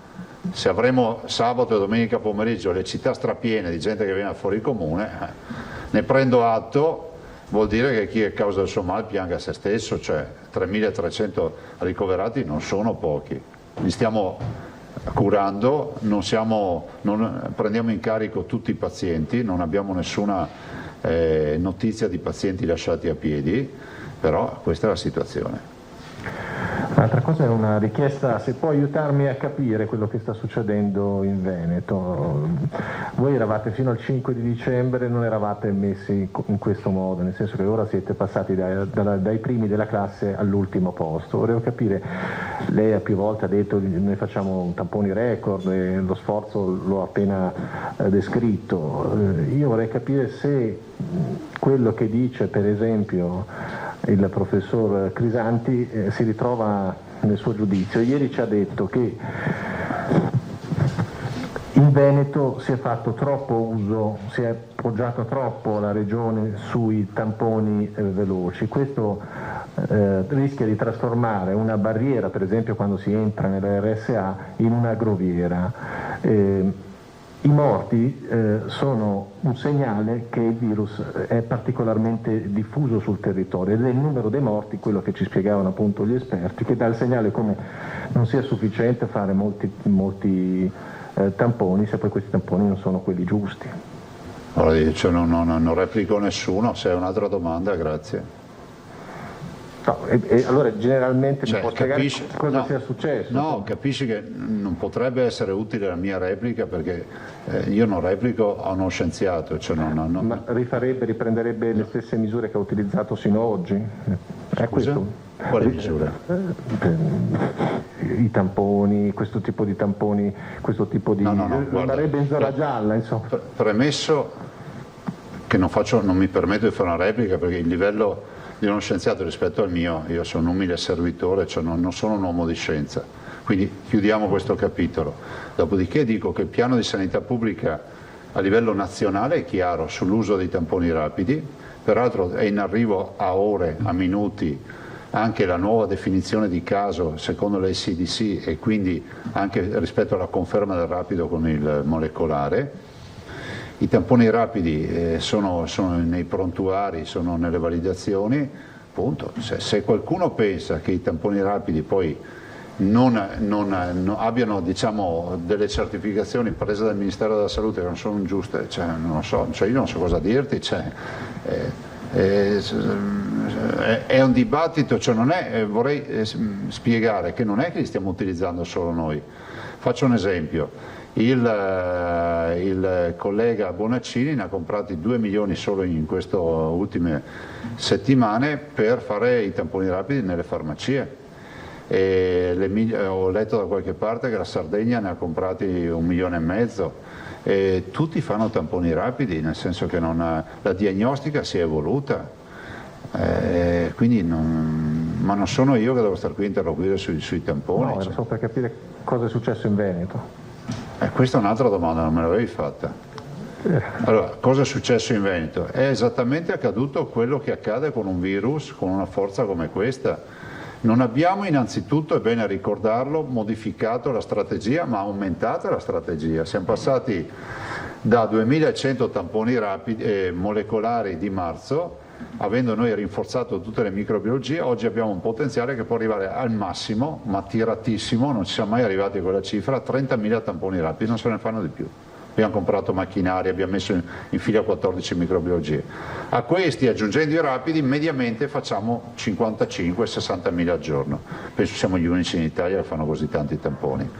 Infatti lo screening da noi funziona. È accaduto che siamo più proattivi di marzo, abbiamo staff molto più preparati e rimpinguati di marzo, abbiamo 14 microbiologie che sono operative, a marzo non ce le avevamo, abbiamo la fase di testing che si è evoluta a livello internazionale, abbiamo ovviamente protocolli di cura che a marzo non avevamo, cioè abbiamo tutto in più di qualità.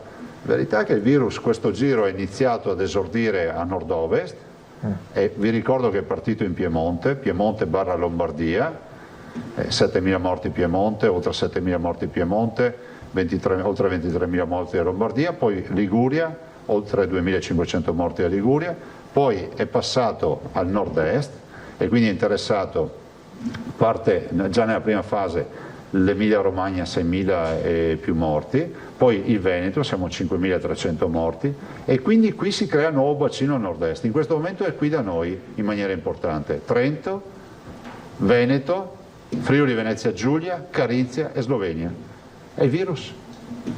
Cioè non c'è una spiegazione, non è che il virus lo possiamo fermare chiudendo la porta, cioè il virus c'è e quando, io l'ho sempre detto anche nella prima fase, è una questione anche di fortuna. Perché comunque il virus, guardate, vi faccio un solo esempio, mi piacerebbe che fosse ricordato, il 21 febbraio i primi 2 casi ce li abbiamo avuti noi e la Lombardia, il 21 febbraio. Noi dopo 3 giorni stavamo costruendo tutta la nostra partita, la Lombardia dopo 3 giorni si è ritrovata già un'onda di piena da paura. Da noi è entrato a Venezia dopo una settimana il virus, è entrato e se n'è andato, in una città che è delicatissima per l'età media, il distanziamento sociale che non c'è. Nessuno sa spiegarci perché Venezia non ha invaso la città. Questa è la verità. Ci sono dei meccanismi che non riusciamo a spiegare. Grazie. Prego. Moscati e Giacomuzzo chiude Emiliano. Sì, buongiorno Presidente. Buongiorno. Io le volevo chiedere una cosa riguardo ai vaccini, sì. Cioè quali sono i margini di manovra che ha la Regione in questo campo? Perché c'è un commissario, sta prendendo delle decisioni, lei ha detto subito dall'inizio abbiamo comprato i congelatori, abbiamo comprato le siringhe eccetera e pertanto si sta mettendo, cioè si sta promuovendo questo inizio. Se dovesse cambiare vaccino ad esempio, cioè nel senso che ci dovesse essere un nuovo vaccino o qualcosa, che termini di manovra avrà la Regione? In termini di manovra che siamo pronti anche a un vaccino che avrà conservazione a temperature da frigorifero, tipo il Moderna, tanto per citarne. Ma c'è la possibilità di scelta? Cioè, no, perché la fornitura del vaccino è a livello nazionale. Ecco, oggi noi abbiamo un piano per Pfizer per tutta la popolazione. Questo è quello che ci è stato detto.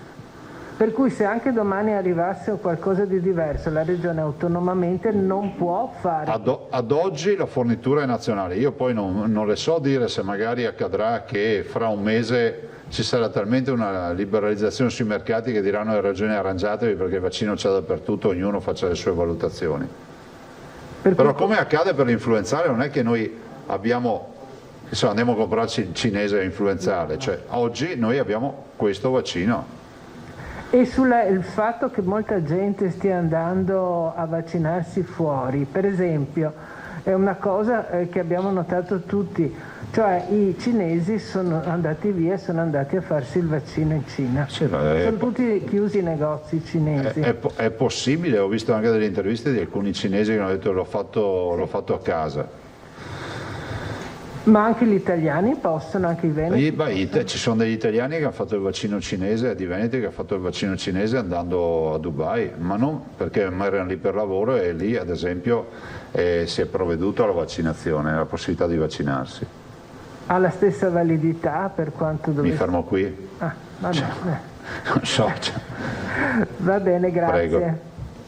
Giacomuzzo. Buongiorno Presidente, 2 domande velocissime, una che riguarda il Vicentino, Valle dell'Agno e Valle del Chiampo, i numeri stanno tornando a salire, ha un quadro, c'è il lockdown? Ne abbiamo parlato anche con il dottor Pavesi e la dottoressa Russo, stiamo vedendo, adesso vediamo, c'è una restrizione generale come avete visto, dopodiché noi siamo sempre pronti per adottare anche altre restrizioni, diciamo a macchia di leopardo qualora servisse. Quindi ancora niente. Però qui c'è da prevenzione che me lo dice, non è che io mi vento, mi alzo la mattina e dico sarò un'area.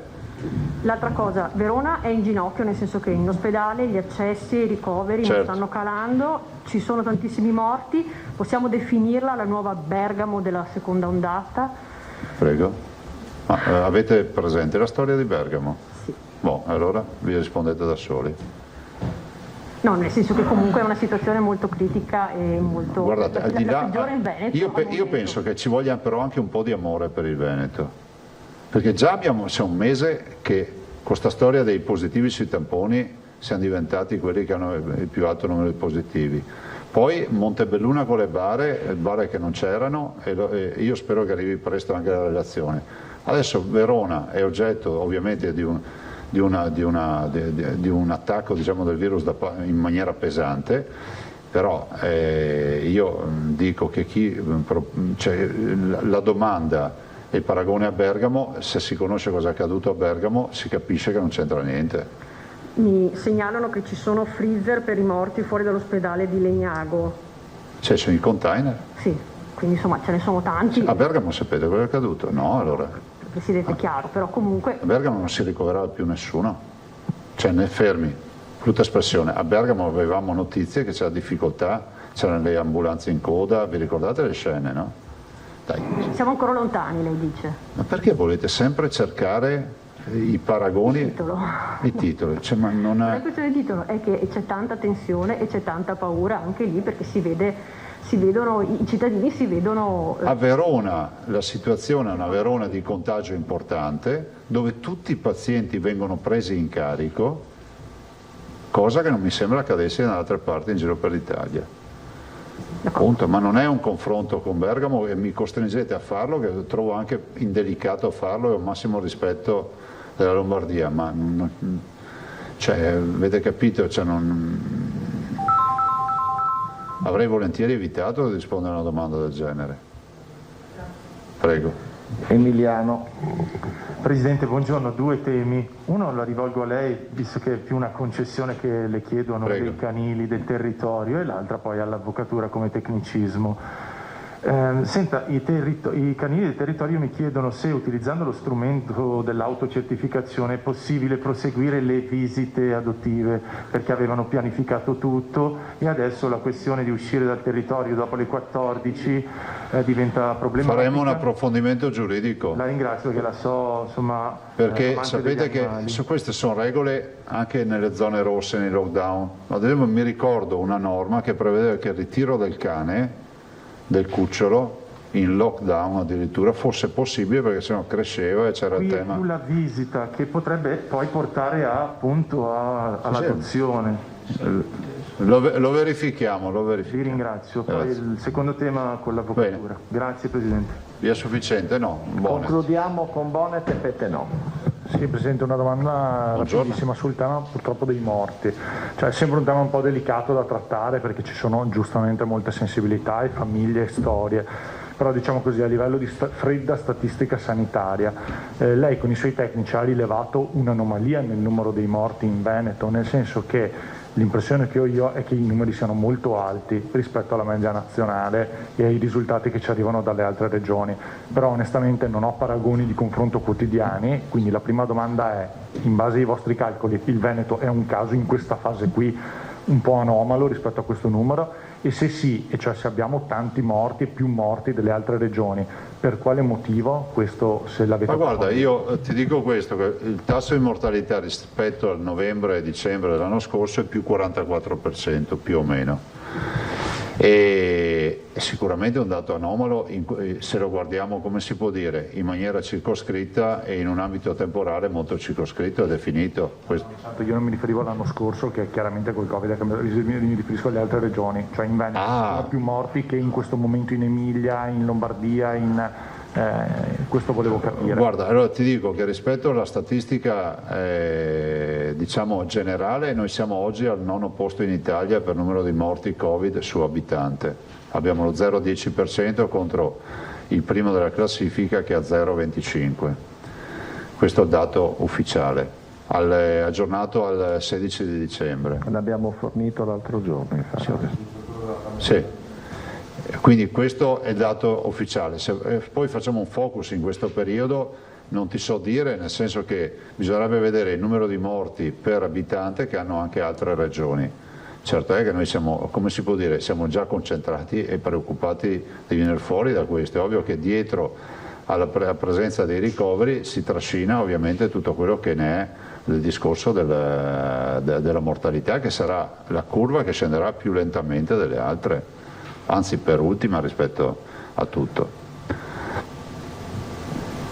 Considerate che se volete un target nelle posizioni, noi siamo, vi ho citato prima delle regioni, non so se pensate ai target, noi siamo a 5.300 morti, la Lombardia a 23.000, al doppio degli abitanti di noi, la Liguria ne ha 2.500 e ha 1,5 milioni di abitanti, è come se noi ne avessimo 8.000 morti adesso, il Piemonte a 7.400, mi sembra, se non ricordo male, è più o meno i nostri abitanti, e l'Emilia Romagna più o meno i nostri abitanti ne ha 6.000 e non so quanti morti, ma non lo dico come elemento di virtuosità, lo dico perché l'analisi purtroppo è questa,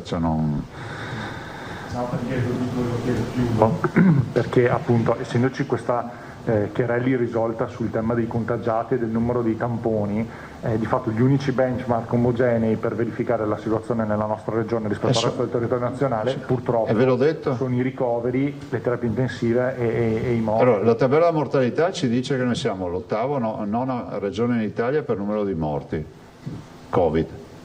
Vi dico un cameo, la prima sapete qual è? La Val d'Aosta, della quale non si parla mai, perché giustamente non ha massa critica, i 100 morti di oggi del Veneto fanno effetto, ma sono su 5 milioni di abitanti.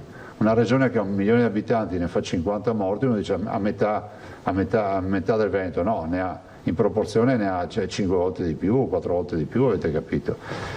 E rispetto alle terapie intensive siamo, mi sembra, al 7° posto nazionale, l'8° per occupazione delle terapie intensive.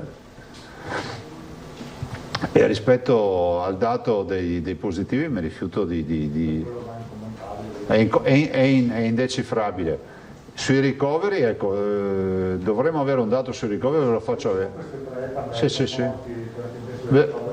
Carlo, ti ricordi? Morti, terapie intensive e ricoveri, così vediamo area critica, non critica, se mi sta ascoltando Mario dell'Ingegnere Fattori, area critica, non critica, Mario dell'Ingegnere Bortolano forse ha sti dati. E la terapia e i morti rapportati alla popolazione della regione, ben volentieri. Così un metodo comparativo mi pare scientificamente. Se ce la facciamo domani ve le portiamo.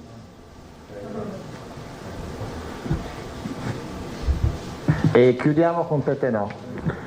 Presidente, col senno di poi non è che si possa ragionare, però lei ha già delineato il quadro complessivo, però guardando appunto quello che è successo, lei ritiene che sarebbe stato necessario intervenire, come qualcuno sollecitava, intervenire prima, sto parlando sia a livello nazionale che a livello poi locale veneto, vista la situazione che c'è, con zone rosse o zone arancioni, cioè con limitazioni e restrizioni più rigide, e guardando alle prospettive future appunto con questo plateau di curve che è sempre lì, il rischio che c'è con una situazione di pressione tale negli ospedali, il rischio appunto è che si arrivi ad un crash notevole negli ospedali se va avanti così la situazione. Lei che valutazione dà perciò sul passato e sulle prospettive che ci sono? Che tutte le decisioni che si prendono in questa regione si fanno sulla base delle indagini epidemiologiche, della prevenzione e sulla base delle direttive che ci vengono date. Faccio un esempio, perché poi voi non conoscete tutto il documento, ma mi rendo conto, neanch'io sono andato a farmi spiegare come funziona. Quando ti dicono area gialla alto rischio, per dire, o medio rischio, uno dice va bene, area gialla, invece a fianco tu vai a vederti la tabella, c'è scritto le misure che tu puoi, se vuoi, adottare. Le abbiamo adottate tutte, cioè non è, abbiamo agevolato il lavoro agile, c'è scritto, abbiamo fatto, distanziamento sociale abbiamo fatto, c'è eventuali chiusure di micro aree che possono avere, diciamo, dei cluster, l'abbiamo fatto nel Comerico, l'abbiamo fatto da altre parti, abbiamo fatto i tamponi ad Auronzo, abbiamo fatto i tamponi a Castelcucco della popolazione, c'è un prontuario, voi andate a spulciare tutte le voci e vedete tutte fatte. Allora, per la proprietà transitiva, se la classificazione me la dà l'Istituto Superiore della Sanità, col Comitato Tecnico Scientifico, che sono i massimi scienziati che abbiamo, mi dice anche cosa devo fare, capite che c'è anche un rovescio della medaglia, non è che io posso uscire la mattina e dire boh, oggi fermo tutta area gialla per tutti, anche se sarei da rossa o viceversa. Siccome in questo paese contano anche le carte, e le carte sono scritte da scienziati, noi leggiamo quelle, punto. Tutto il resto sono atti eroici che non c'entrano niente con la norma e con l'applicazione dei piani di sanità pubblica. Il futuro che dice Presidente? Sul futuro si continuerà ad applicare quello che prevede la classificazione in base alle aree, però aggiungo anche un'altra cosa, che secondo me l'algoritmo va valutato per quella che è una fase che non è ancora tanto valutata, che è la fase di decrescita, no? L'algoritmo funzionava per la fase di infezione, diciamo, in ascesa. Adesso che è in decrescita, probabilmente ci vogliono dei correttivi.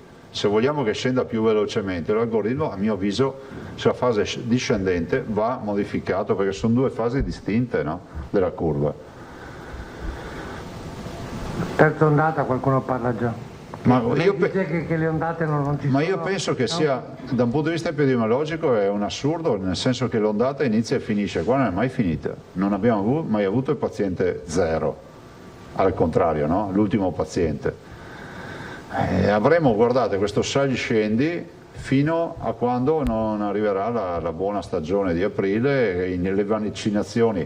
Vi do un dato sul vaccino così, che è stato pubblicato fra l'altro 2 giorni fa su una rivista scientifica inglese, e dal dato del vaccino che su 44.000 vaccinati 22.000 hanno avuto il placebo, cioè non avevano il vaccino ma non sapevano di averlo, e 22.000 erano vaccinati, popolazione indistinta, quindi hanno guardato le infezioni tra i placebo e i vaccinati. Hanno visto che le prime 2 settimane la curva delle potenziali infezioni, perché poi si infettano, no? Diventano Covid positivi, erano quasi in crescita uguale, no? Dopodiché alla seconda settimana quelli che erano vaccinati hanno fatto così, sono entrati in funzione di anticorpi, la curva si è appiattita, gli altri hanno continuato a infettarsi. Quindi vuol dire che se noi riusciamo a fare vaccini, pensate solo a realizzare il sogno di vaccinare tutti i nonni delle case di riposo, vorrebbe dire che se fosse vero questo studio, dopo 2 settimane possiamo contare di aver già dato loro un minimo di dotazione anticorpale. Poi con il richiamo fatto avrebbero, diciamo, la famosa risposta oltre il 90%. E con questo soltanto un chiarimento finale, per quanto è possibile, perché mi rendo conto che non ha una sfera di cristallo. Lo chiedo per i cittadini, sì. Domani. E stasera dovrebbero arrivare queste decisioni del Consiglio dei Ministri. Dalle sue notizie, le decisioni nazionali avranno effetto già a partire da questo fine settimana e quindi si sovrapporranno alla sua ordinanza o non ne hai idea? Non te lo so dire. Allora, siccome domani è sabato... Ma guarda, lo so, ma infatti io ho fatto ieri perché ho detto dopodomani è sabato. Per onestà intellettuale ti dico che l'interlocuzione col governo iniziale poneva la questione anche comunque di intervenire sul fine settimana. Dopodiché pian piano ha sfumato sta roba, non so se verrà ritirata fuori dal cilindro all'ultimo istante. Dopo si è capito che volevano fare qualcosa dal 24, ma ad oggi non è dato a sapere poi. Nel senso che oggi faremo la riunione e ci diranno, immagino. Però non so, non ho più pallida idea.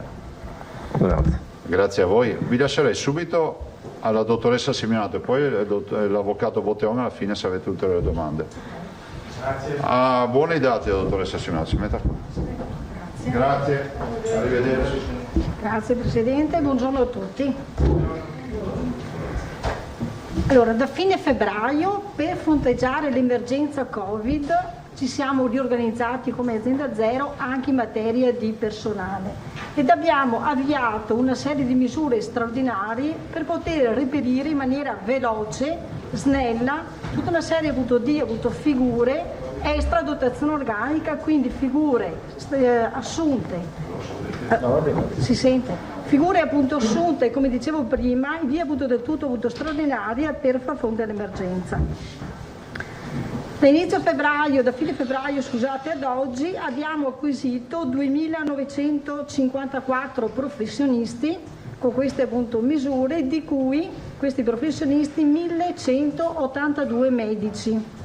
Come ci siamo organizzati? Ci siamo organizzati così: abbiamo avviato una serie di avvisi, una serie quindi di manifestazioni di interesse, pubblicandole sul sito di Azienda Zero, sul nostro sito, sul sito di diverse aziende sanitarie, manifestazioni di interesse alle quali potevano partecipare vari professionisti, quindi del comparto, prevalentemente sanitari, quindi mi riferisco ad infermieri e OS, mi riferisco appunto quindi ad infermieri, personale di supporto all'assistenza, e medici, come dicevo prima, medici laureati ed abilitati, medici specializzati, medici specializzandi, medici in pensione, e queste misure quindi hanno consentito di poter riorganizzare tutta la rete dell'assistenza sia ospedaliera che assistenza territoriale, come ben sapete. Abbiamo conferito esattamente 1.329 incarichi,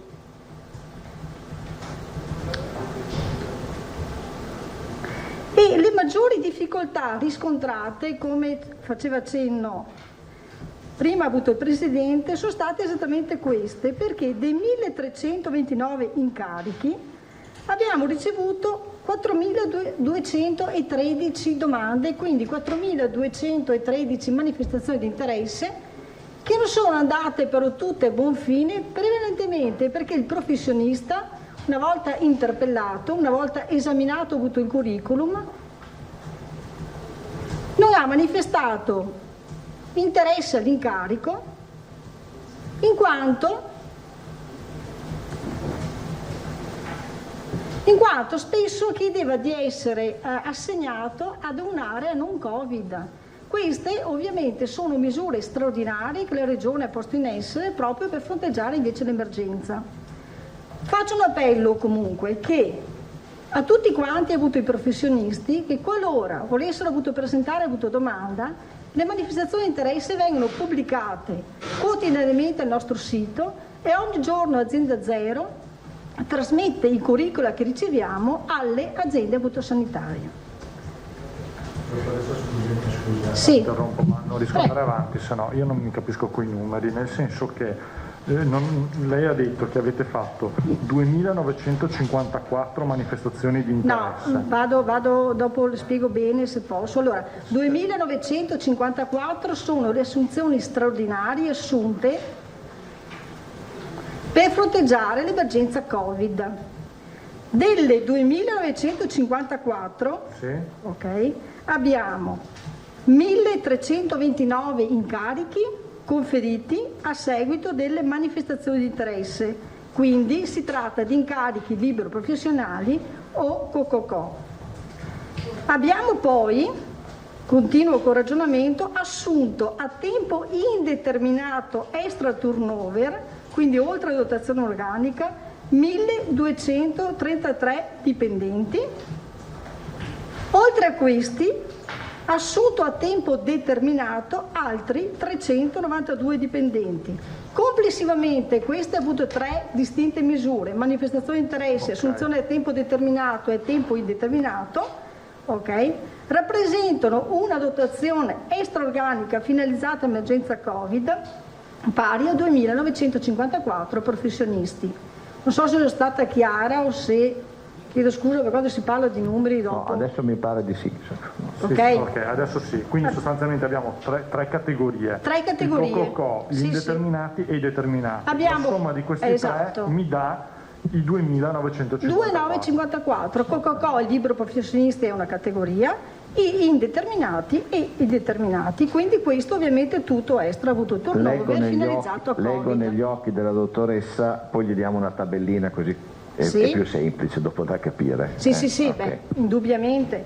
Altra precisazione, se non sono stata chiara chiedo scusa. Rispetto ai 2.954, dicevo prima, 1.182 sono medici, anche questo è un dato penso molto importante. Anche lo specifico degli infermieri e degli OS?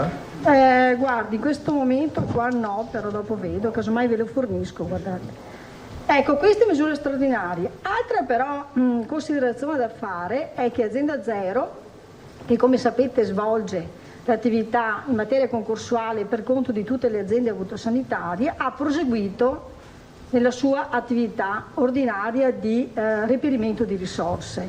Ecco allora che nel 2020 abbiamo espletato 59 concorsi pubblici per la dirigenza, per personale dirigenziale, e 12 concorsi pubblici per il personale del comparto. Teniamo presente che da normativa nazionale c'è stato un periodo che va dal 13 di marzo al 7 di giugno, periodo in cui tutta l'attività concorsuale, come sapete, è stata sospesa. Leggo negli occhi a mia volta dei colleghi. Personale dirigenziale, va chiarito che anche i medici sono dirigenti di prima e seconda fascia. Sì. Medici, sì, personale dirigenziale, prevalentemente ho avuto personale medico, dirigenti medici, dirigenti sanitari non medici, penso alla figura del biologo, ok? E anche dirigenti amministrativi. C'è ancora, scusi, una precisazione. I 4.213 che si sono sostanzialmente rifiutati di venire a lavorare perché c'era il Covid, sono afferibili solo alla libera professione Cococò o in generale un po' a tutte e tre le categorie contrattuali? Guardi, no, solamente libero professionisti e Cococò, e quelli riferiti alle manifestazioni di interesse. Ok? Scusate, perché quando si parla di numeri No, ma è una materia anche... Siamo qui per quello. La materia è anche bella complicata. Non è una materia semplice, no. Torniamo a noi, quindi parlavo della dirigenza, quindi tutti i concorsi per dirigente. Ovviamente ci siamo focalizzati prevalentemente per quanto riguarda la dirigenza medica, come dicevo prima, la dirigenza sanitaria. Abbiamo effettuato una progettualità assieme ai direttori generali in sede di comitato di direttori generali, perché ovviamente tutta la progettualità e la programmazione dell'attività Azienda Zero la fa coordinando tutte le aziende, quindi viene fatta in sede di comitato di direttori generali. Abbiamo anche, ci siamo molto impegnati, nel senso che abbiamo svolto più procedure concorsuali in relazione a quelle specialità carenti nel mercato. Mi riferisco ai pronti soccorsisti piuttosto che ai medici di anestesia e rianimazione. Per quanto riguarda ad esempio i medici di pronto soccorso, abbiamo espletato un concorso nel mese di giugno, i posti a bando erano 128, le domande pervenute 79, però i candidati in graduatoria finale 39, però il dato significativo è che di tutti questi 128 posti la procedura concorsuale si è conclusa con 14 specialisti in graduatoria e 25 specializzandi. Questo perché ovviamente ci tengo a sottolinearlo perché, come sapete, oltre ovviamente a fronteggiare la carenza emergenziale Covid, Azienda Zero è impegnata anche in tutta attività ovviamente ordinaria e siamo molto impegnati a riproporre d'ufficio sempre procedure sia di avvisi che di concorsi per quelle specialità che purtroppo sono carenti nel mercato. A dicembre ora ne abbiamo espletato un altro sempre per pronto soccorso, 107 posti a bando e 14 anche questi che specialisti appunto in graduatoria più 38 specializzandi. Altro dato significativo, scusate se non vorrei fare confusione per quanto attiene ai numeri, però ad esempio è quello della specialità in anestesia e rianimazione. Anche qui abbiamo fatto appunto un concorso, recentemente appunto ho bandito un altro avviso, un altro concorso. Il concorso era per 133 posti, quello espletato, si è concluso con 40 specialisti e 99 specializzandi. È molto importante perché dimostrano i dati che i medici, al di là della volontà di assumere, non ce n'è. Sì, questo infatti era ciò che volevo rilevare, nel senso che come azienda, ma lo sapete, visti i numeri eccetera, noi cerchiamo sempre di essere il più celeri possibile nell'espletamento delle procedure. anche se le procedure, eccezione fatta per quanto riguarda quelle legate però all'emergenza avuto Covid, ad esempio gli avvisi Covid, dove abbiamo dei tempi più ristretti, la procedura deve seguire comunque la tempistica prevista normativa per la pubblicazione appunto nel BUR, in Gazzetta, eccetera. Per quanto riguarda anestesia e rianimazione, scusate se proseguo secondo questo appunto ragionamento, abbiamo indetto anche recentemente un avviso pubblico e un concorso pubblico. Per quanto attiene l'avviso, è stato indetto circa 10 giorni fa, la prossima settimana procediamo subito all'espletamento della procedura e con quindi la predisposizione della graduatoria. Abbiamo 31 domande, spero praticamente che ovviamente i candidati si presentino per avuto le prove. Altro argomento, scusate, questo per la dirigenza mi sono focalizzata soprattutto per quelle specialità carenti, per dire appunto come ci stiamo ovviamente orientando. Ovvio che dopo tutte quelle procedure di cui citavo prima concorsuali riguardano diverse specialità. Ovviamente ci siamo focalizzati comunque sui medici infettivologi, sui medici pneumologi, sui medici anestesisti, sui pronto soccorsisti, proprio tutta stante la situazione straordinaria emergenziale che stiamo vivendo. Per quanto riguarda invece, scusate, il personale, dicevo, del comparto, per personale del comparto sappiamo che sono personale non dirigenziale, Azienda Zero ha espletato anche in questo caso sia concorsi che appunto avvisi. Per quanto riguarda gli avvisi, merita sicuramente, i concorsi meritano una riflessione particolare, sia l'avviso e il concorso per assistenti sanitari. Abbiamo espletato un avviso con 140 candidati assistenti appunto sanitari, 146 mi sembra ricordare il numero, 146, mentre invece avuto il concorso, dopo appunto sapete, stiamo ovviamente cercando di accelerare il più possibile la procedura concorsuale per infermieri.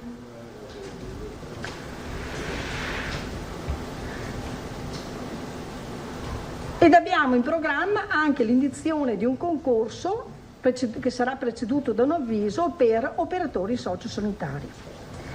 Per quanto riguarda la procedura concorsuale di infermieri, siamo in fase ormai di conclusione delle prove. Qui le domande pervenute erano 5.200, circa la metà si sono presentati per la prova scritta pratica e ora, come dicevo, siamo alla prova orale. Conto di concludere la procedura entro il 30 di dicembre.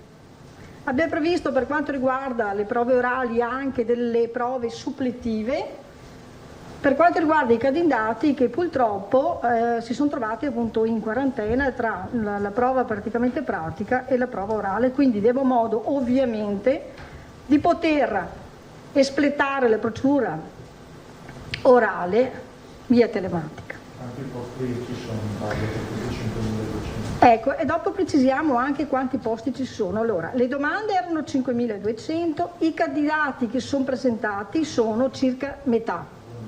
Ecco, devono essere 2 qualcosa, quindi circa metà, giusto per capirci. Sui quanti posti? Allora, forse è il caso di chiarire, perché non ho mai avuto modo anche di farlo, circa la procedura, perché spesso appunto mi viene appunto proprio posto questo quesito: quanti posti, chi chiede i posti, con che logica sono appunto previsti i posti che vengono indicati nei bandi di concorsi nostri. Allora, come sapete, Azienda Zero segue l'intera procedura appunto concorsuale, quindi dall'indizione all'espletamento. Chiusa la procedura concorsuale, assegniamo le diverse appunto graduatorie alle aziende che partecipano alla procedura.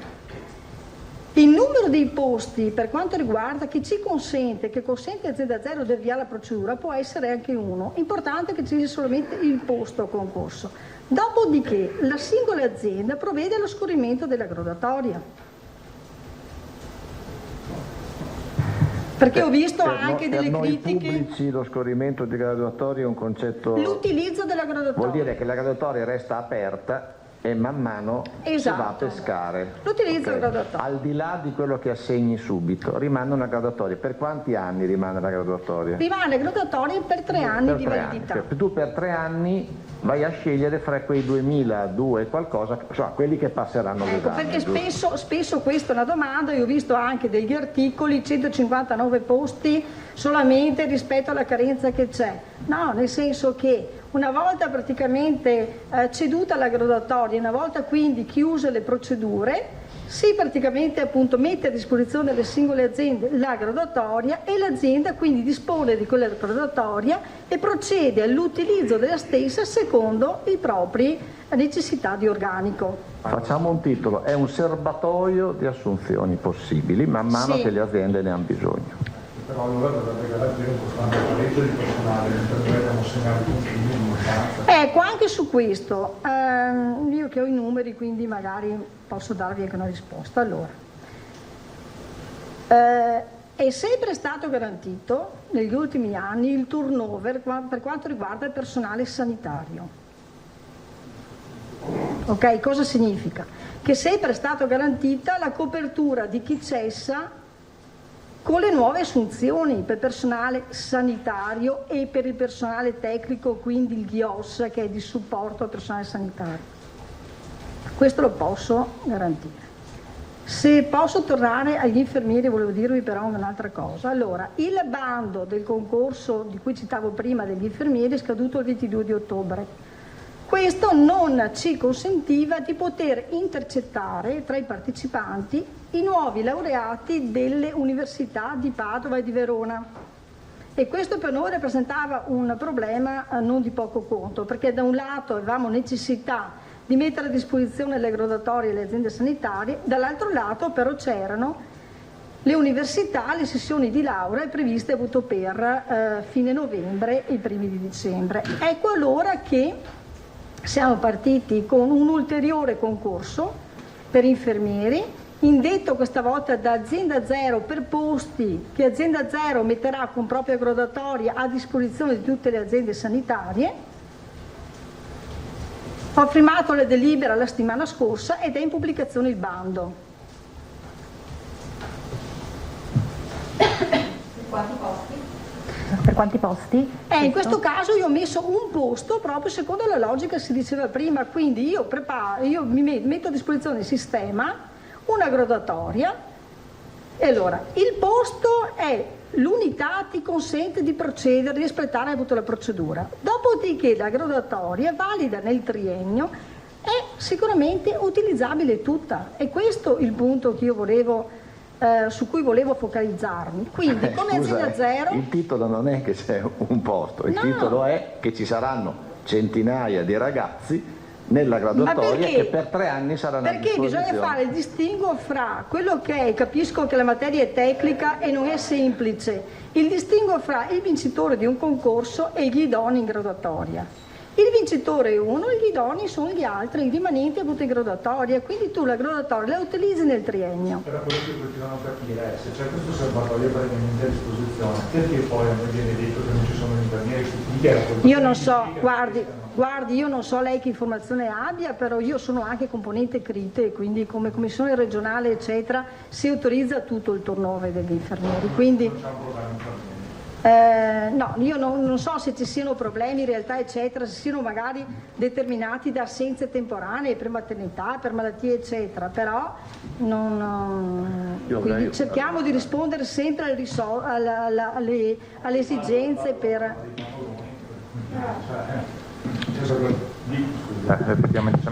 Cioè, i sindacati a Padova ci hanno fatto questo caso simbolo dei pannoloni, degli infermieri, e noi siamo costantemente bombardati dai sindacati di categoria sulla mancanza di personale. I sindacati risponderanno praticamente delle affermazioni che fanno, io ragiono con i numeri davanti e conosco l'attività che svolgiamo noi, mi spiace, quindi io non so a lei cosa si riferisca, perché sa...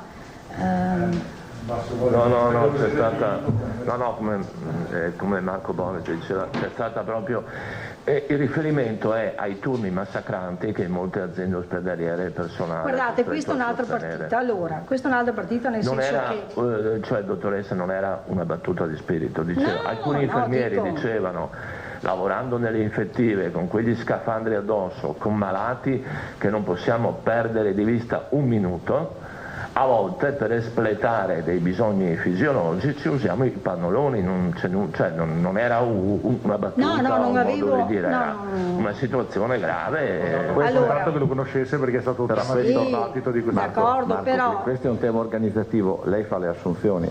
Cioè io seguo l'aspetto. Allora, se mi permette, io volevo farle una domanda, perché mi dica.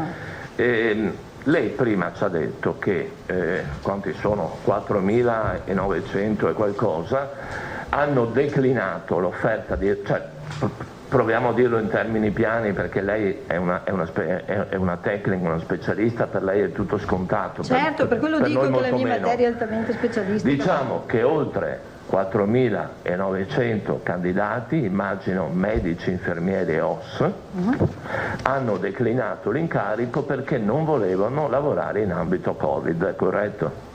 Sì, perché allora ha presentato domanda, adesso vi faccio l'esempio per capirci. Il chirurgo ha avuto presenta domanda per un carico libero professionale teso però a far fronte a avuto la situazione emergenziale Covid, ok? Il chirurgo chiede di essere assegnato solamente a attività non Covid, quindi questo è il vero problema. Oppure l'infermiere che chiede di non essere avuto assegnato in attività Covid, in area critica, eccetera. Capite il ragionamento? Quindi questo determina grosse difficoltà da parte nostra. Certo, lo immagino, ma mi faccia capire. C'è un particolare che mi sfugge. Prego. Nel momento in cui voi avete messo a concorso, a bando questi incarichi, chi partecipa ha espresso la sua indisponibilità a lavorare in ambito Covid? In che modo? Allora, in che modo? Allora, viene indetto l'avviso. Rispetto all'avviso ogni mattina noi estrapoliamo tutte le domande pervenute, inviamo i curricula alle singole aziende sanitarie, ovviamente a quelle scelte sulla base dell'opzione da parte del candidato. Le aziende sanitarie contattano il professionista, ok? Quindi stipuleranno il contratto libero professionale nel caso in cui il professionista ovviamente accetti o meno. Dopodiché abbiamo fatto anche con tutti i colleghi direttori generali, giusto ieri è terminato anche il monitoraggio dell'andamento di queste avute assunzioni, proprio per capire le motivazioni per cui alcune non sono andate a buon fine, ed erano motivazioni prevalentemente legate all'area di assegnazione, motivazioni legate a personale proveniente da altre regioni che aveva proprio difficoltà nel spostarsi, oppure praticamente personale che nel frattempo ci ha ripensato o per motivi familiari, personali eccetera, e quindi questa indisponibilità risulta più marcata tra medici, infermieri, OS, se ne ha conoscenza? Guardi, delle varie figure, sì, diciamo, sì, ovviamente figure assistenziali.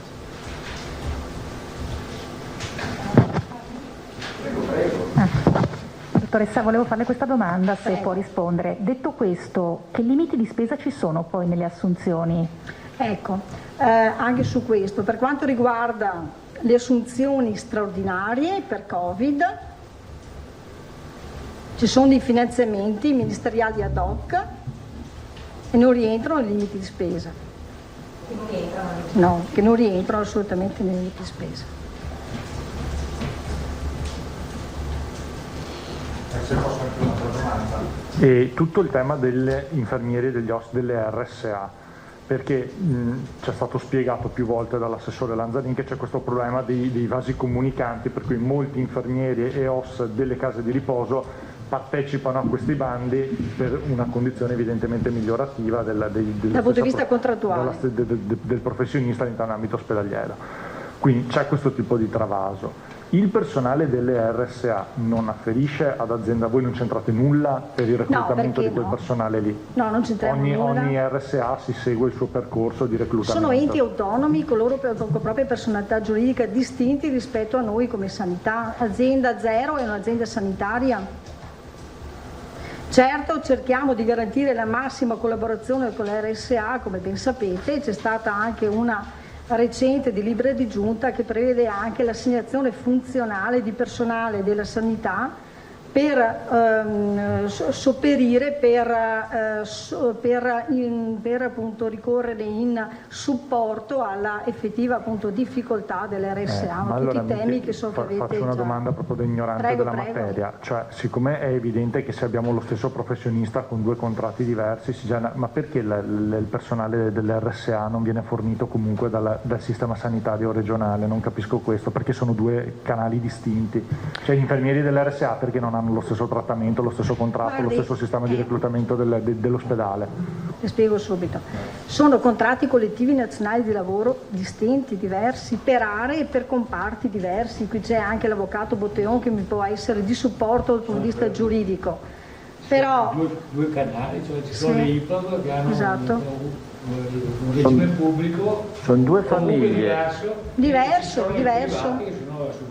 Giuridicamente, contrattualmente, organizzativamente sono tutte cose diverse, cioè non possono essere sovrapposte proprio, non c'entra niente. Del pubblico impiego sanitario. Sono proprio comparti distinti, diversi.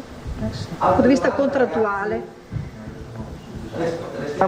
Spero, scusate per i numeri, per la confusione magari iniziale, perché non... Restiamo in attesa della promessa di un tabellino riepilogativo. Sì, un tabellino riepilogativo semplice, ce l'ho. Grazie, quindi... dottore. Dopo siamo ovviamente a disposizione e colgo l'occasione di questa anche conferenza stampa per fare l'appello, ne parlavo anche prima col Presidente, in modo tale che se ci sono professionisti che praticamente sono disponibili a lavorare in punto di sanità, si mettono in comunicazione con noi in Azienda Zero e abbiamo tutto quanto nel sito. Siamo ovviamente disponibili ufficio concorsi, però nel sito Azienda Zero concorsi e avvisi trovano tutte le informazioni del caso. Marchiori, un secondo, poi chiudiamo. Sì, velocemente, dottoressa, buongiorno. Mi scusi, una domanda che mi è arrivata proprio in corso d'opera da un telespettatore, un medico padovano in pensione, che chiede se c'è un limite massimo di età per poter dare una mano e eventualmente come poter fare. Che si mette in comunicazione con noi, Va bene, tramite Azienda Zero. Azienda Zero, sì. Perfetto, grazie. Speriamo che possa essere stata utile anche per questo la conferenza stampa. Grazie direttore. Grazie, veramente grazie. E adesso purtroppo per te, Botteo, tocca prendere posto. Sarà durissima. Allora, in questo caso nessuna presentazione, si va dritti alle domande. Ho già qui alle spalle Federive, Emiliano, Marchiori, Giacomuzzo, Bonet, Tosato, sono tutti schierati, via. Grazie, buongiorno avvocato. A grande richiesta del popolo delle 2 ruote. Scusate, una premessa. Domande, siccome vedo che sarà una marea, domande sintetiche, risposte possibilmente, avvocato, meno chilometriche, meno giuridiche, meno chilometriche possibili. Chilometri di bicicletta. Cercherò di essere rapida. La formulazione relativa alle deroghe, cioè il divieto generale alle 14, dal 19 dicembre al 6 gennaio non ci si sposta tra comuni. Poi ci sono le deroghe, come sappiamo, per stato di necessità, per lavoro, per salute, per studio, e si aggiunge anche per svolgere attività non sospese o usufruire di servizi non sospesi e non disponibili in tale comune. Mi viene chiesto se qui rientrano attività che non sono sospese perché appunto ammesse da DPCM, quindi da norme di rango superiore, come ad esempio la pratica sportiva, per esempio i giri in bicicletta oltre il confine comunale, oppure, non so, gli allenamenti di calcio giovanile per cui la famiglia ha già pagato la retta alla squadra di calcio e con linee guida viene ammessa lo svolgimento di questa pratica, ma il campo da calcio è fuori dal comune di residenza del ragazzino. Ecco, con quella formulazione rientra l'attività sportiva? Grazie. Ecco, interessanti i 2 esempi. Mi permetto di rispondere in prima battuta dicendo che per quanto riguarda l'attività ciclistica, siccome questa si svolge naturalmente su qualsiasi strada, manca il secondo requisito della non disponibilità nel comune di residenza. Quando uno abita da qualche parte una strada ce l'ha e normalmente è sufficiente congiunta a tutte le altre, a consentire la pratica del ciclismo, quantomeno quello ordinario su strada e al di fuori dalle palestre, che è un'attività di esercitazione diversa. Invece l'attività che si svolge in impianti che sono localizzati in determinati luoghi, mi riferisco all'esempio che lei faceva, presenta quei due requisiti, può presentare quei due requisiti, cioè il requisito della non sospensione in base alla normativa del DPCM, che peraltro sull'attività sportiva pone delle limitazioni, no? Sappiamo soprattutto quella al chiuso, ma comunque in generale ci sono delle limitazioni che sono legate alla natura, diciamo sinteticamente agonistica della pratica sportiva, e il secondo requisito è la non disponibilità nel comune di residenza. Quindi se uno ha l'abbonamento o è iscritto, deve giocare per una squadra che si trova in un comune diverso, svolge quell'attività che è esonerata dal divieto di transito oltre comune. Quindi traduco e mi taccio: i ciclisti amatoriali devono girare in bicicletta all'interno del loro comune perché una strada la troveranno sempre. Esatto. Mentre i praticanti attività in impianti che non stanno nel loro comune possono in deroga andarci. Se però svolgono un'attività tipo il tennis, in cui, non so, immagino, possono anche praticare l'attività nel proprio comune, vale il discorso del ciclismo, insomma. Ecco, preciso perché quella è una locuzione che ha attirato, diciamo, ha suscitato le perplessità e è risultata abbastanza complessa, no?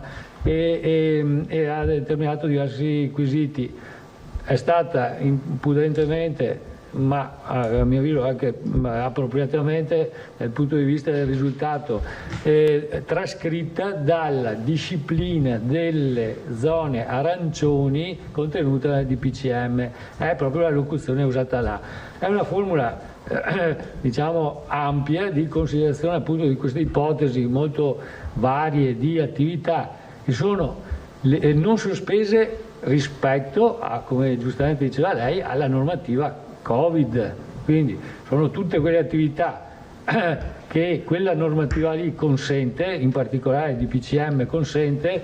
Tutte le lettere, dobbiamo guardare alle lettere del comma 10, ecco, dell'articolo 1, fa tutto l'elencona delle cose che si possono fare e di quelle che non si possono fare, tipo svolgimento di attività nelle palestre. Ecco, quella è un'attività sospesa e quindi non si può di certo andare a farla fuori comune e neanche nel proprio comune, insomma. Quindi ci si riferisce al regime delle zone arancione, insomma. Emiliano. Avvocato, buongiorno. Le chiedo, alcuni supermercati sono organizzati con la prenotazione e l'acquisto online della spesa, ma la consegna stile drive-in. Sarà permesso recarsi oltre il confine comunale dopo le 14 per il ritiro della spesa? Ma allora, ci si riferisce, diciamo, all'asporto operato dal cliente. L'indicazione sarebbe quella di non ammetterlo, perché è uno spostamento del singolo, che tra l'altro potrebbe anche eventualmente, al di là del fatto che più o meno ci si mantenga all'interno del mezzo di trasporto, determinare un'aggregazione. Sicuramente se un supermercato è disponibile nel comune di residenza, non c'è neanche la giustificazione del trasferta oltre comune. Quindi, ricapitolando, il trasferimento da parte del cliente per l'asporto non è di per sé un elemento che consenta il superamento del comune. Bisogna che ricorra alla condizione della impossibilità di soddisfare l'esigenza per cui si fa l'asporto nel proprio comune. E comunque fino alle 14 può andarsi a ritirare la spesa, anche fuori comune. No, però capite che per ovviare, insomma, la magari grande lista di consegne, poi magari superi quella fascia oraria. Ci va il giorno dopo. Quindi comunque no. Ma diciamo che no, se pensiamo a comuni, diciamo, ecco, viene più semplice immaginare quell'area là di montagna in cui questa è l'unica soluzione per l'approvvigionamento, è ovvio che si può fare perché c'è necessità e non c'è disponibilità nel comune. Mentre in un comune qualsiasi? Nel comune in cui c'è un'ampia offerta, soprattutto di alimentari, come ovviamente è assicurato sia da questa ordinanza che dal DPCM, non c'è il presupposto della necessità che comunque è legata a uno spostamento che è derogatorio. E ecco, l'ordinanza, diciamo che è bene nell'articolo 1 fissare che non regola in nessun modo l'attività né commerciale né di servizio, regola solo gli spostamenti delle persone, quindi gli esercizi rimangono aperti secondo le regole che valgono. Era solo una formula comunque per evitare gli assembramenti, furba forse, insomma, la formula del drive-in come viene utilizzata proprio per i tamponi, ad esempio in ambito sanitario, però grazie della risposta. Marchiori. Possono anche provocarli comunque. Si possono anche provocare l'afflusso, no? Sì, buongiorno avvocato. Ho alcune domande che mi arrivano da molti telespettatori e anche molti ristoratori commercianti. Sintetizzo al massimo. Allora, la questione asporto domicilio di un ristorante o una pizzeria, per quanto riguarda l'uscita dal comune, allora mettiamo che io voglio andare a prendere la pizza fuori dal mio comune alle 20. Posso? Il cliente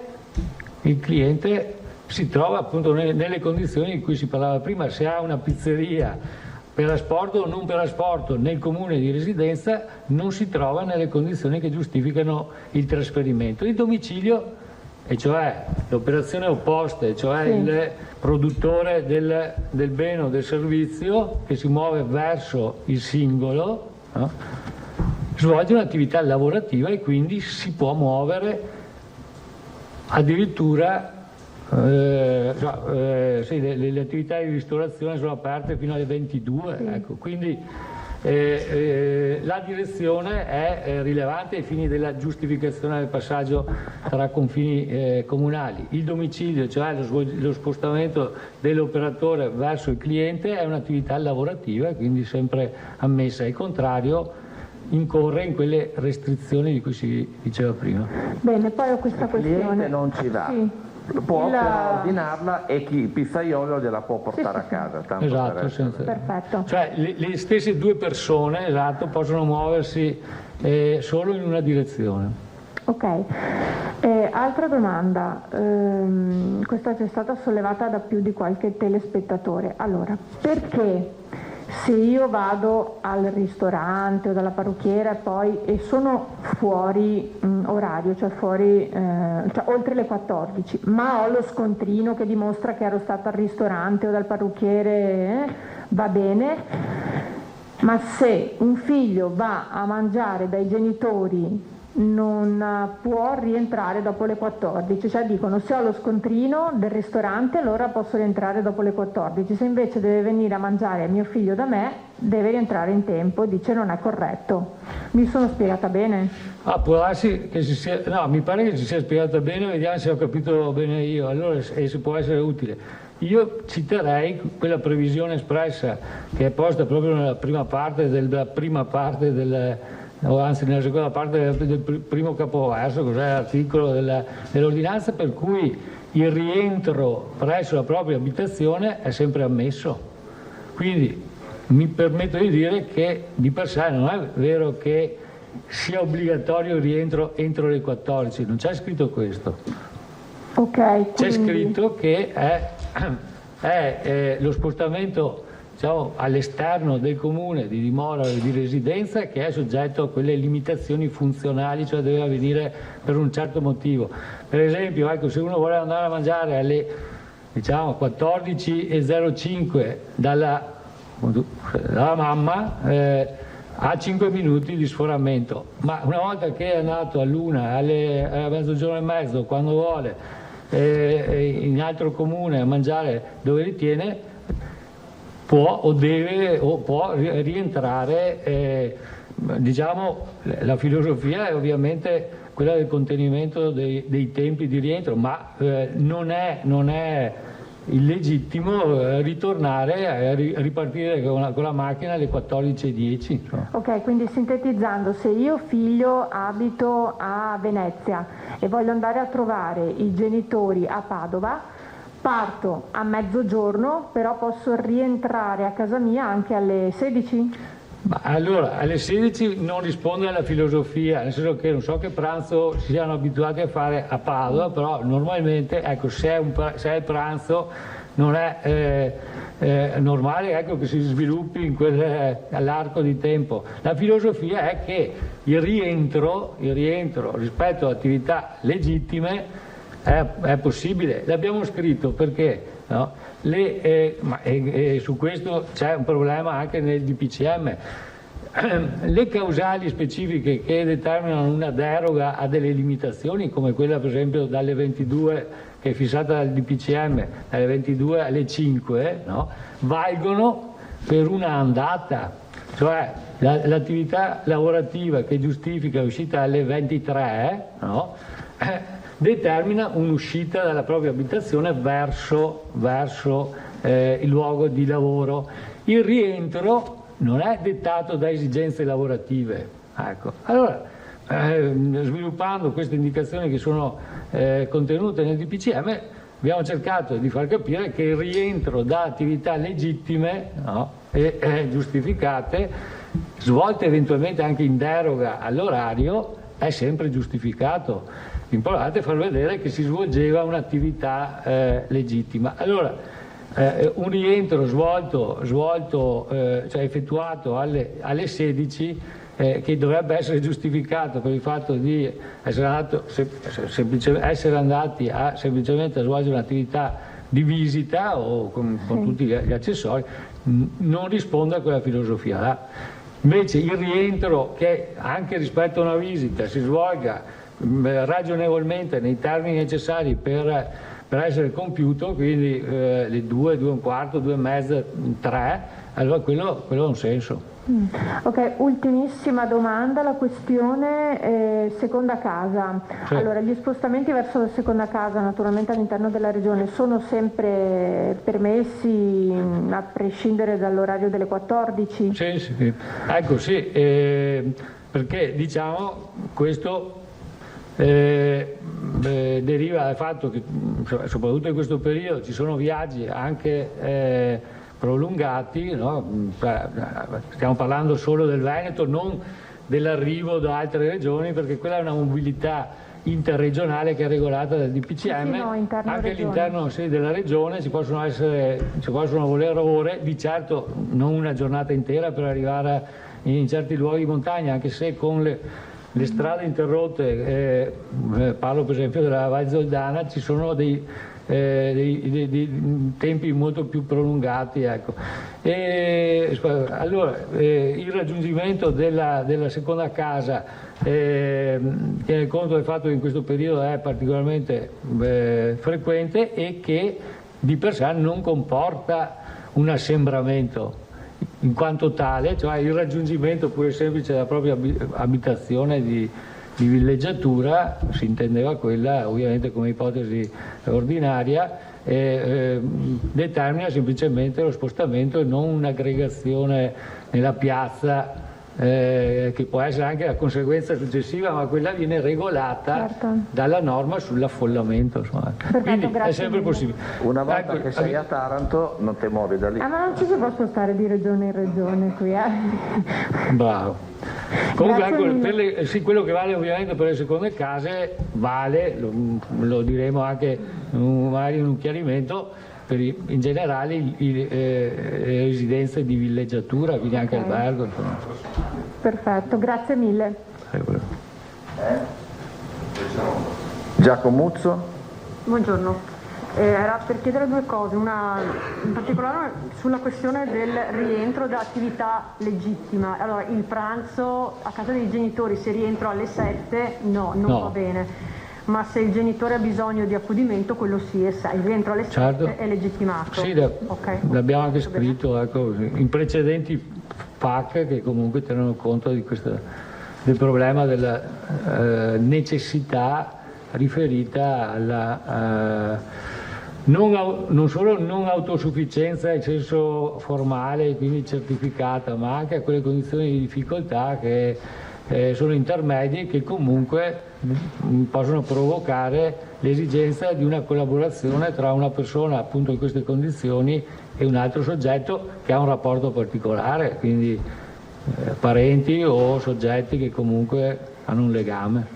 Altra cosa, se nel mio comune non esiste una determinata attività, può essere il negozio monomarca oppure il supermercato di quella marca, ma pensiamo prima al negozio monomarca, sono autorizzata ad andare fuori dal comune anche se, non so, parlo di abbigliamento, il negozio di abbigliamento c'è, però di quella particolare marca no. Allora io sinceramente, più dal punto di vista della filosofia, direi di no, insomma, ecco. Uno vuole intimissimi per forza. Sì, stiamo... No? Allora, si fa pubblicità. Ecco, vabbè, ma ecco, sì, direi che non viene soddisfatta un'esigenza proprio di estrema rilevanza pubblica, collettiva, ecco. Teniamo conto del fatto che si tratta di una limitazione non paragonabile a quella che simile c'era mesi fa, no? Per cui era tutto chiuso, ecco. E quindi lì ecco, no, però restando qua in comune possiamo... siccome come mi ricorda Bonnet correttamente sono le 14:10, per adeguarci alla nuova normativa noi chiudiamo qua e oggi vi manderemo una ricca messe di chiarimenti, quelli che riteniamo più importanti. Se uno vuole le mutande di una certa marca non... Congiunti? Niente sui congiunti? No, va bene. Personale dei bambini, anche una piccola, perché io lo penserei, però questa è la volta. Eccoci, allora avete sentito la conferenza stampa, prima il governatore Zaia, poi i due tecnici, quest'ultimo appunto l'avvocato Botteon, che ha risposto a quelli che sono i principali quesiti delle persone relativamente alla nuova ordinanza regionale che entrerà in vigore domani a partire dalle 14. Per quanto riguarda i dati, quelli che sono stati illustrati dal governatore all'inizio della conferenza stampa, un veloce riepilogo. Il Veneto è ancora, ha detto il governatore, la regione con più positivi d'Italia, 4.211 nelle ultime 24 ore. Per quanto riguarda i ricoverati sono 3.298, dei quali 365 in terapia intensiva, meno 13 rispetto a ieri, e 2.933 in area non critica, meno 20 rispetto a ieri, ma è pesantissimo ancora il numero delle vittime. Hanno perso la vita in Veneto a causa del Covid 107 persone nelle ultime ore. La situazione più critica, ha detto il presidente Zaia, a Verona. Noi ora ci fermiamo per qualche istante, vediamo insieme il nostro meteo, poi di nuovo in studio. A tra poco.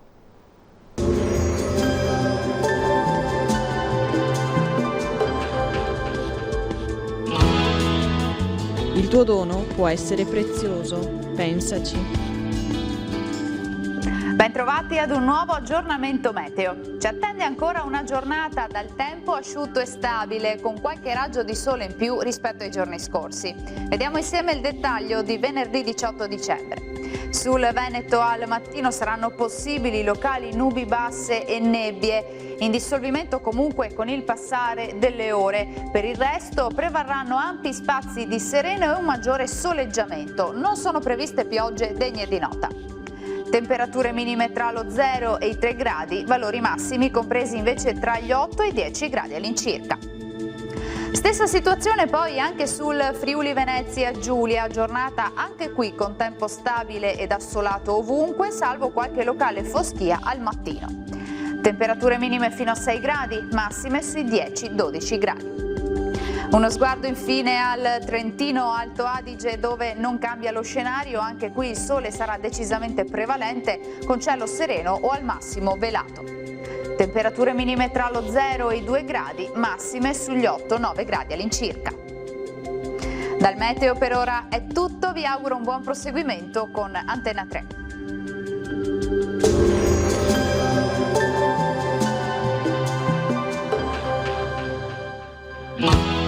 Quando vai a donare, porta un amico. Più siamo, più bene facciamo.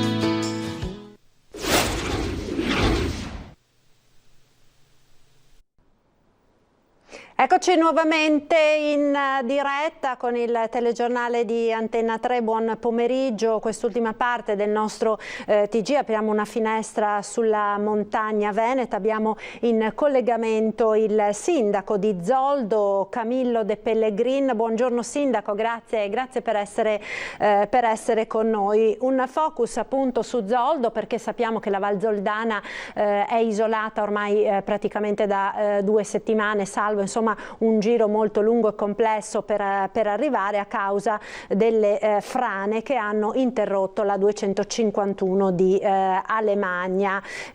Sindaco, in questi giorni com'è la situazione nel suo territorio? Perché sappiamo, insomma, è notizia di questi ultimi giorni che ci sono anche delle difficoltà causate dal Covid, visto che i 2 medici di base del comune sono appunto in quarantena.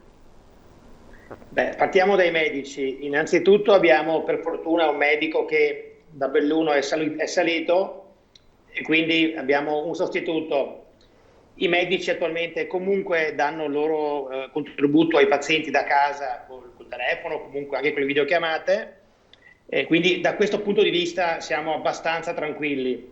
Per quanto riguarda invece la viabilità, noi viviamo ore di attesa, in quanto a momenti ci diranno se di fatto la strada verrà riaperta a un senso di marcia entro Natale e a quali condizioni, e soprattutto le tempistiche per poterla transitare interamente da qui a quando, perché i lavori sono molti da fare e richiedono peraltro attività che difficilmente si possono fare d'inverno, quindi non sappiamo nemmeno quando verrà riaperta completamente. Ecco, quindi sicuramente è una situazione di grande disagio. Comunque la popolazione come sta vivendo questo momento? Peraltro insomma al ridosso del Natale, solitamente la Val Zoldana, lo sappiamo, era una delle mete predilette da tanti vacanzieri, moltissimi veneti che hanno la seconda casa, quindi diciamo che clima c'è in paese? Beh, allora, per le seconde case in realtà attendiamo le disposizioni dei DPCM e delle ordinanze per capire chi potrà venire e chi no, di fatto. Io mi rivolgo ai miei cittadini, in particolare al nostro stato d'animo.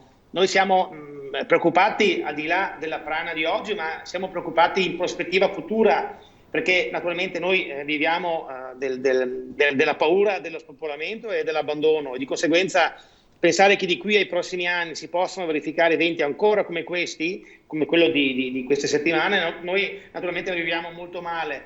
Abbiamo la necessità di avere delle garanzie che la strada effettivamente venga in qualche modo ripristinata gradualmente. Sappiamo che non si possono mettere lì 100 milioni di euro, non siamo l'unica realtà con difficoltà, per carità, però che si dia un segnale, un inizio di intervento per noi è fondamentale. Oggi stiamo bene, siamo gente di montagna, viviamo nelle difficoltà perennemente, pertanto questa diciamo la sappiamo tenere, però abbiamo veramente bisogno di essere rassicurati sul futuro.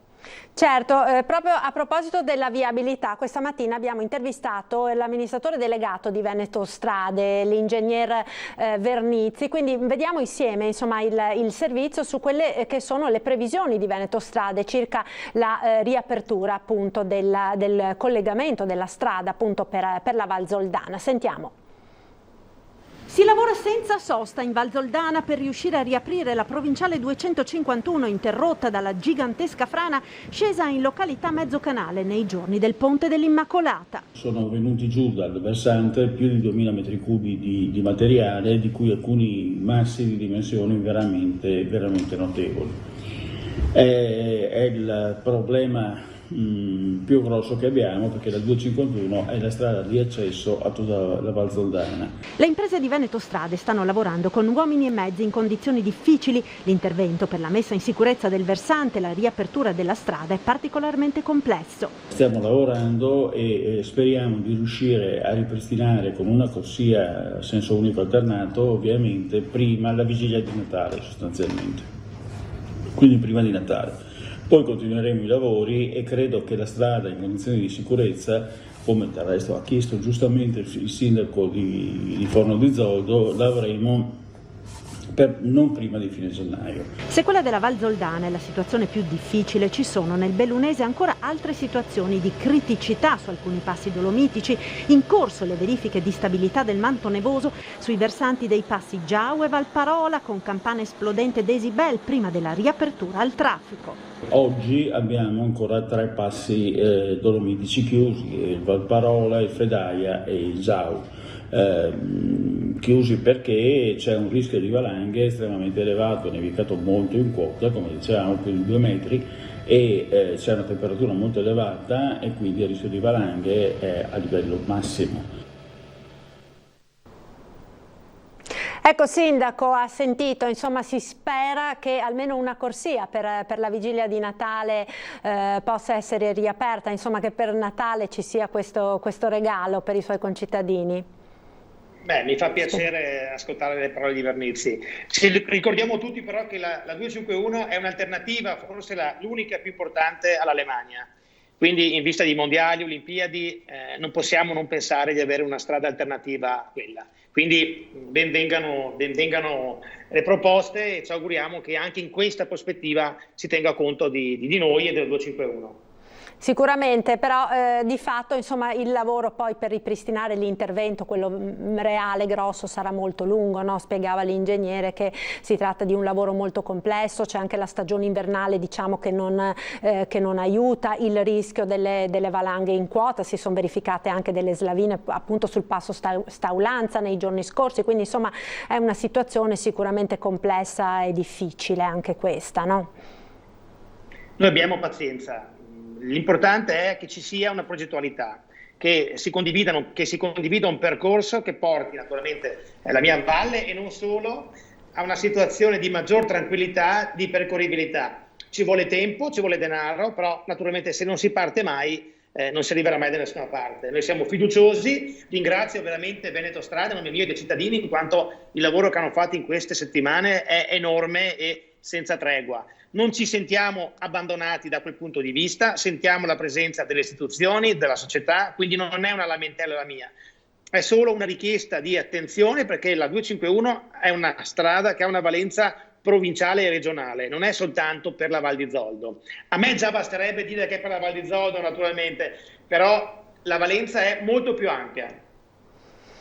Senz'altro. Sindaco, grazie, la ringrazio per questo collegamento, un saluto naturalmente alla montagna bellunese e a tutti i suoi concittadini anche in questo momento insomma così particolare e complicato e difficile. Buona giornata e buon lavoro naturalmente. Grazie. Buone feste. Grazie, grazie anche a voi. Allora, noi ora ci fermiamo ancora per qualche istante di pubblicità. A tra poco.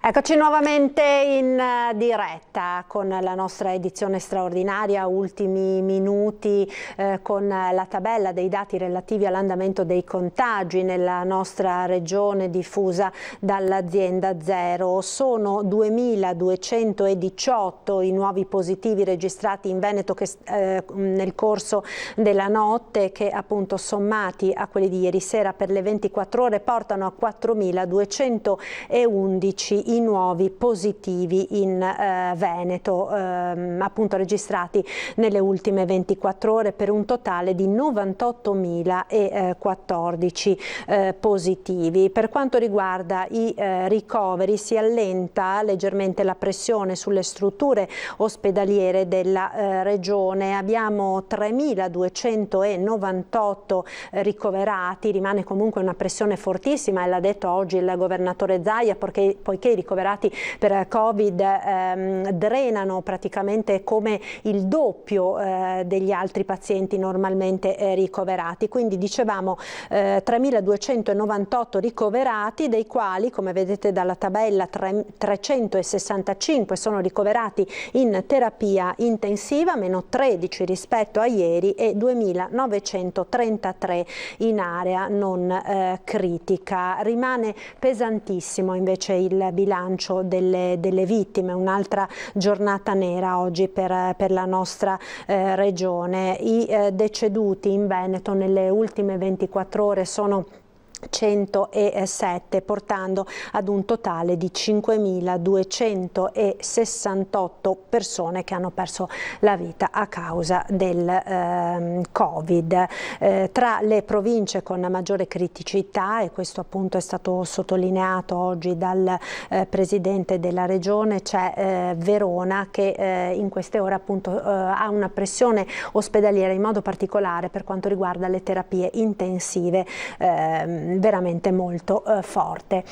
Questi dunque gli ultimi aggiornamenti circa l'andamento dell'epidemia. Io vi ringrazio per essere stati con noi in questa lunga diretta, e vi do appuntamento con le prossime edizioni dei nostri telegiornali Il Veneto a partire dalle 18:30. Tutti un buon pomeriggio. Arrivederci.